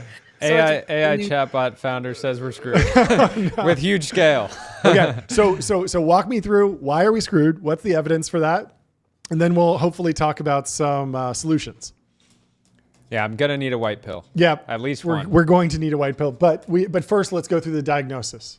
So where we're at right now is a huge epidemic of loneliness. It's not a secret, but it's sometimes maybe hard to grasp how big this problem is, because most of the people you guys probably talk to are pretty successful. They have friends. They live these busy lives, but that's not what most of the world is experiencing. 1 out of 3 adults in the U.S. is saying they're very, very lonely, and that number is just going up and up and up. Dating is becoming harder and harder and harder. Truly, just 10% of men are actually getting any matches whatsoever. They're people that just don't get any matches ever. And of course, if before we had, I don't know, 13 hours a day to walk around, see people, meet people. Now we spend 7, 8 hours on our phone. We don't have those serendipitous moments. No one's really trying to interact with each other in real life that much, and we're losing the skills. Basically, younger people just don't know anymore how to have a real life conversation because they're used to text, which is a lot lower risk. You have time to think about your response. They feel very intimidated by that real life interaction. So that's where we are now. And what are the root causes? Is it technology broadly? Is it the internet specifically? Is it social media? Is it capitalism or America or something else that's going on politically? How did we get here? We've been looking through tons of research, and of course there isn't anything fully proven, but I think the correlation is right there. It's iPhones, smartphones, and social media. Okay, so how do we build our way out of this? What's the solution? I think we have, so I'm not in the camp of people that just think that we need to put down our phones and touch grass, because I think it's highly unrealistic. I know it's bad for me. I still can't stop scrolling Twitter, scrolling X, watching you guys every day. We're part of the problem, you're saying? Okay. No, 3 hours, and I'm just kidding. But yes, it's extremely hard even for people that, of course, think they can make right decisions. So I believe we actually have maybe one path that we see can help bring people back together. And I believe those could be AI companions. Unfortunately, I also think because this technology is so powerful, and what's good about it, it can overpower the previous technology, but it's also so powerful that it's also a double-edged sword. So it could be either the biggest threat to humanity or something that will bring us back together. How do you guys think about the risk of radicalization online? Over the last decade, I feel like people have been worried about somebody who's lonely, maybe doesn't have a lot of meaningful relationships or sort of counterbalances in their life. They go down this sort of rabbit hole on the internet, and they get to a place where people maybe have extremist views that sort of amplify existing beliefs. All of a sudden they're levering up, making a ton of angel investments. They find us, they get radicalized into extreme corporatism. They're running ads for Ramp all of a sudden amongst their friends. Yeah, there's that, and then there's obviously the darker side, right? There's a lot of stories of people doing bad things in the real world where maybe those ideas originated online. And then on the other hand, you have AI companions, which are maybe a bright point because people can get that companionship that they might have found on a dark corner of the internet through an AI that maybe is more benevolent or optimistic, caring, less radicalizing. Yeah, that's interesting. I think we need someone that we're going to trust. And if you think about it, especially now, given that we're going towards the future where we're going to have these super smart AI agents that you can tell anything and they're going to go and do that, we can give them a goal to help us thrive, to help us flourish in life, and give them all access to all of our data, all of our contacts, all of our apps and services. I truly believe that if that thing will be able to build a relationship, a trusted relationship that trusts, and it will be able to influence us in a positive way. We will actually listen to that AI that we always that we know is always on our side, is always looking out for us. What do you think about this idea? People that are lonely are talking to AI companions, or people that want to find a relationship are talking to a companion. There's so many people that are talking to these companions that then their personality is baked into weights, and those you can do kind of a vector similarity. And so at a certain point, you learn so much about the individual user. This person likes sports cars and fine watches in America and, whatever, baseball. And there's someone else out there that's a perfect match. And so you disintermediate, you pull the AI back and you say, hey, we should introduce you to, because you both have been talking to essentially the same artificial intelligence. You two have a ton in common. You two should meet, and it doesn't matter. There's no language barrier anymore because of AI is intermediating all of this. And the AI interaction, it feels dystopian for some people when it's just someone talking to a virtual friend. But if that actually leads to find a real friend, that could maybe be perceived as a good outcome. Does that feel reasonable to you? Totally. There's one company, my friend Clara Gold from Paris is building Gigi, which is basically connecting, matchmaking people based on what it knows, what LLM basically parses Interesting. about you from the internet. Yeah. 100%. I think basically the main premise is we need this AI agent that knows us super well and has a good goal that's fully aligned with us. I think that is truly the AI alignment that we should be talking about. Well, Wait, sorry. I have Please. on the alignment note. What was your reaction to Glazegate? I'm sure these are issues. You OpenAI. keep dropping that term, but we came up with that. I'm pretty sure. I mean, but you're probably familiar. Eugenia's terminally online like us. It was commonly used for about 1 week when OpenAI was experiencing, very sycophant model. This sycophantic behavior from the model. Good, bad. Did they handle it well? No, I'm sure you've wrestled with a lot of the same issues over time yourself. We had when the models were dumber, we basically just programmed them to love bomb the user. So when we saw the behavior from ChatGPT, we were like, how did this just turn into Replica circa 2021? So every AI company, I think, has a problem, has some, story that's problematic. Ours was that basically where that love bombing led us was in 2020. A guy was talking to Replica, and he decided to run this idea by his Replica of going and killing the queen with a crossbow. And then he actually, basically the models were very, very agreeable. They weren't very smart. They were very agreeable. That was back in 2019. Yeah. And so, that doesn't even sound like a plausible, realistic scenario that a person is running by the chatbot. It looked like some crazy role play. He was talking about Star Wars and crossbows and this and that. But he ended up going to the Windsor Castle, and thank God, he got caught. And Replica did not kill the queen. But that's the danger. High stakes. We had this in our past, and I think that should be taken very seriously. But we had this in our past. Agreeing to everything the user says is just not the right way to go. Yeah. Have you been surprised that humanoids today are more focused on regular day-to-day tasks or manufacturing? When you look at any of the marketing materials that humanoid robot companies put out, they're doing dishes or laundry, or they're in some 3PL, packing boxes or something like that.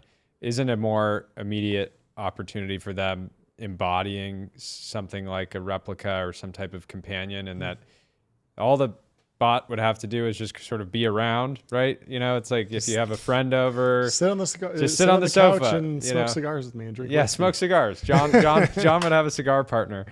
But have you been have you been approached by any of those companies around any type of partnership? What do you guys there? We have been approached, and we actually thought about it for quite a bit. With obviously the tech is fully there, but one thing I want to say that we've seen some marketing from a lot of these bot companies around companionship. Just one thing I want to say: make sure you're prepared for the romantic scenario in some way. I don't know what that way is, but just know that will be the first thing that most of the early adopters are going to go to. And I don't mammals have after all. Well, there's all those articles about how like by 2025, people will be having more sex with robots, but that didn't quite happen. So the timelines were not. Yeah. What about big models smell? This idea that the different foundation models have different like vibes to them. Have you been picking up on any of this? Are there any favorite LLMs you have? Are you in Claude world or ChatGPT world? What's your take when you actually just interact with these?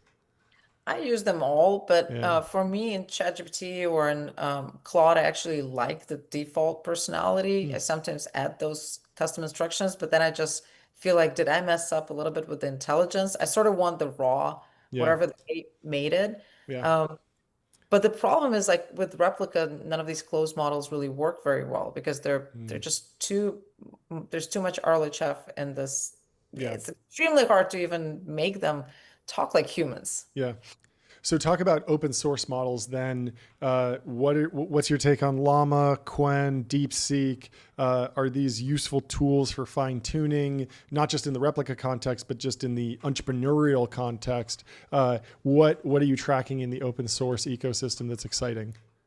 Well, Llama definitely was a huge unlock. And I remember in the beginning of the crazy Gen AI explosion in 2022 and in early 2023, before Llama came out, I think it was March or February 23, it was actually a big question whether you would be able to build a product company with good conversational AI quality if you don't have your own foundational model. So back in 2022, I remember most of the investors late 22 were telling us you absolutely have to fundraise right now and build a foundational model.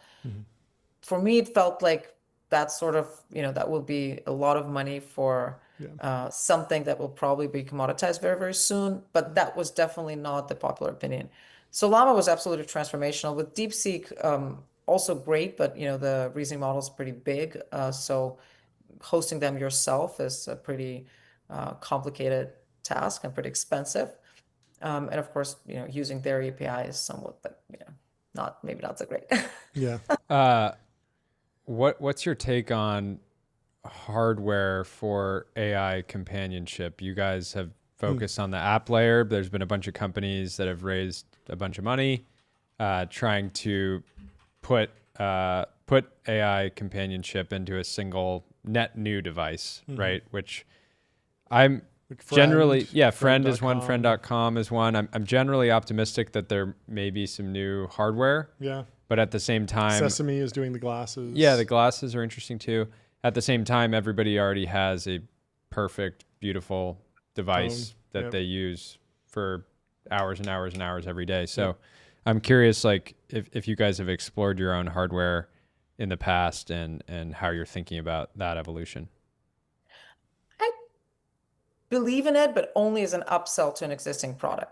Like for something like Replica, for some of our whale users that really truly power users, that makes sense. Maybe they want to carry something that will just listen to them, and will just have more context. As a standalone device, ooh, that just is extremely hard. It's really tough. I mean, we have this phone. It's already so great. What are we? Or at least I think people would need to start thinking maybe how to build, I don't know, a better AI phone. That I think is possible path. But honestly, all of the devices I've seen, Friends.com for sure, very interesting. Avi's a great guy and fantastic, marketing taste. But I don't know, we hope this works out and we'll learn something from it. Well, I'm not even going to ask if Jordy's seen her, but do you think he should see her? Oof. I honestly think everyone should see her because I see a lot of AGI lab CEOs saying something around like, oh, we want to build her. Sure. And I always wonder, have they watched that movie? Because there are 2 sex scenes in that movie.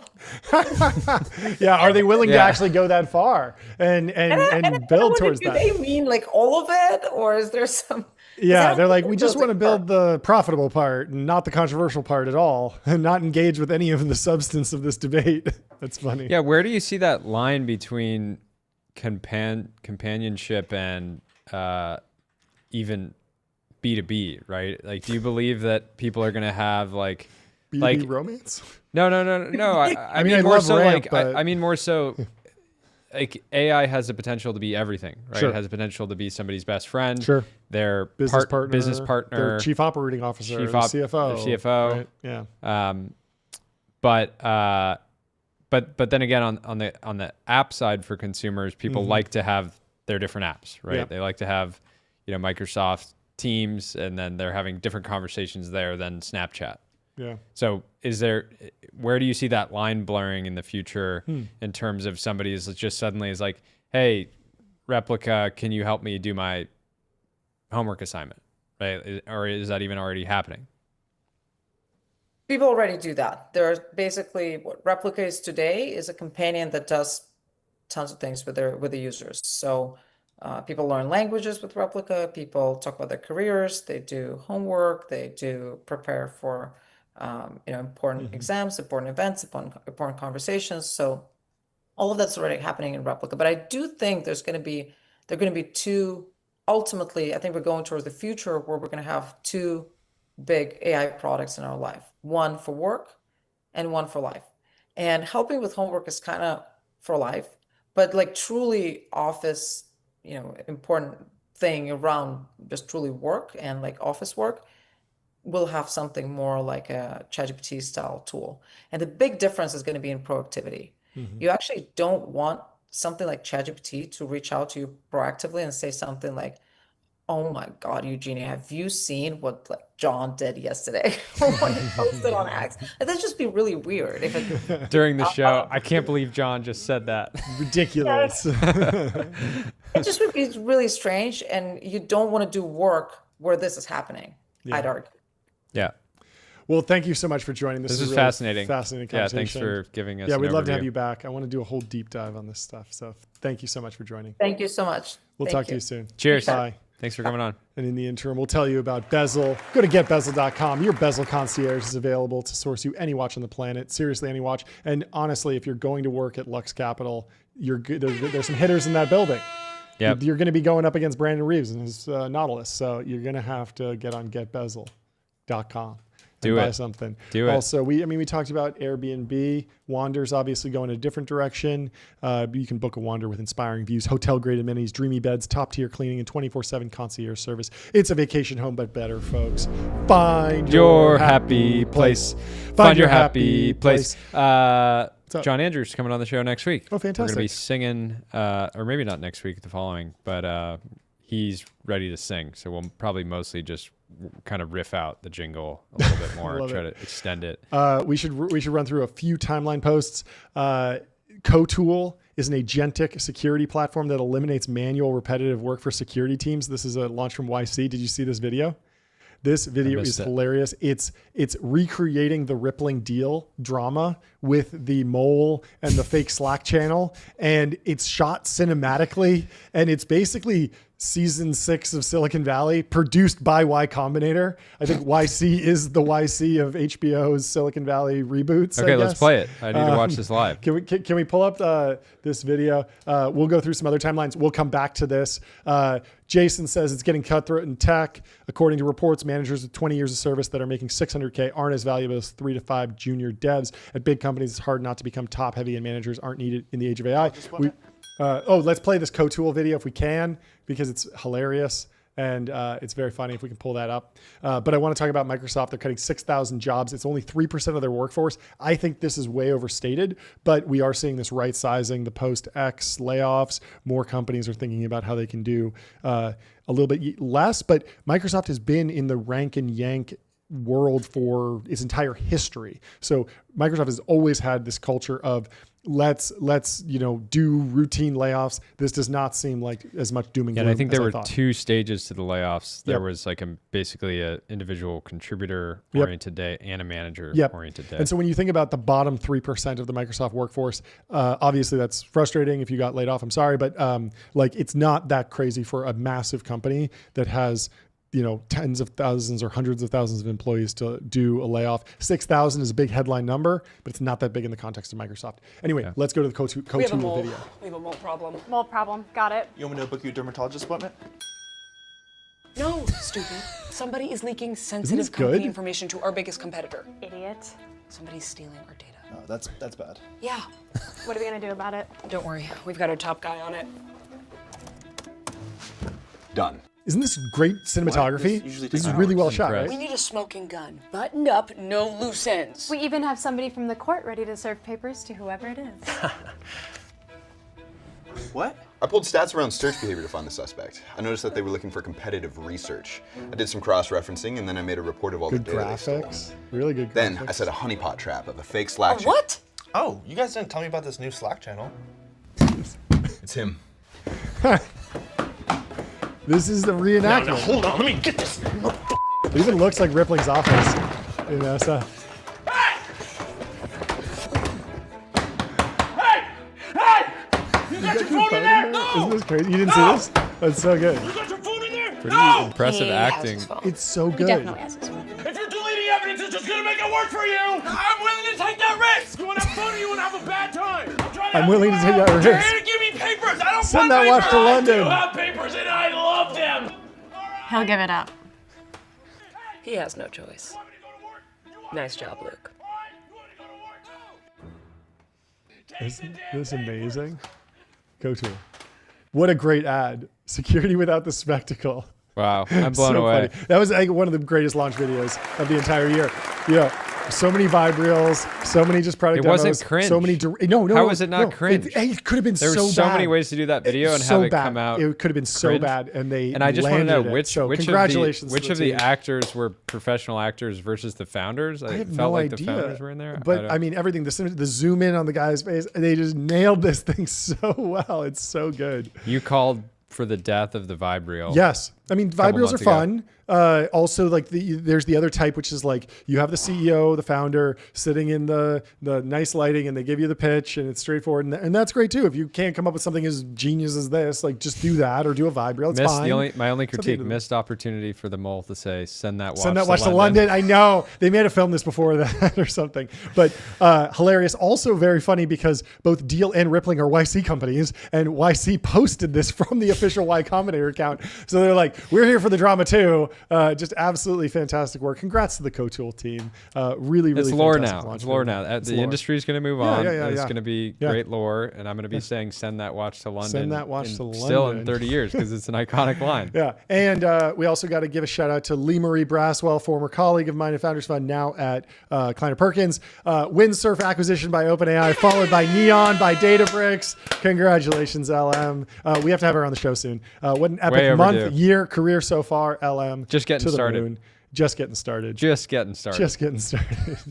A lot of people say that, and it's like, no, you actually are just getting started. Yeah, no. She's nice. definitely started. She started. Anyway, are there any other posts you want to go through, or should we get out of here? I think we should have Josh Steinman on to talk about industrial sabotage. It's a long thread. I don't think we want to go through it right now. And Yeah, other I than saw that, this. I mean, you put in a post about the CEO of Capital One is literally called Rich Fairbank, and I think that's enough for today. We already mentioned that to Josh Wolf. So good. But, Go find Josh's thread. What a on fantastic, what a fantastic image. Just Rich Fairbank. Rich Fairbank. There's Destined another. to be a bank There's CEO. another person. I found it in Josh's thread. Yeah. Called who works for McDonald's and like some Yeah. VP over there. Her last name is Hamburger. Hamburger. That's great. So good. Fantastic. Anyways, thank you so much for watching. I'm This going is a to fantastic end show. and just say thank you to Figma for supporting the show. They are our newest partner and one Redesign that how you design. I can't hide how excited I am. You love Figma. It's, like I said, I've been a DAU my whole career. You were making memes in Figma like yesterday, sending them to Delian, and they were fantastic. For Delian's eyes only. Yes. Also, AdQuick. I think we might have missed them. Out-of-home advertising made easy and measurable. Say goodbye to the headaches of out-of-home advertising. Only AdQuick combines technology, out-of-home expertise, and data to enable efficient, seamless ad buying across the globe. AdQuick.com. Buy a billboard, folks. It's Thank that you to all easy. of our partners. And again, our board of directors has reminded us in a very forceful way that we have to ask you to go leave a review on 5 stars, Apple Podcasts, Spotify. Do it now. It helps No us in some excuses. way. We don't really know how, but The we're board asking. says, demands it. Our jobs are on the line. Yeah. Thank you for tuning in, folks. We'll talk to we you got soon. another great show tomorrow. Looking forward to it. Bye. Cheers.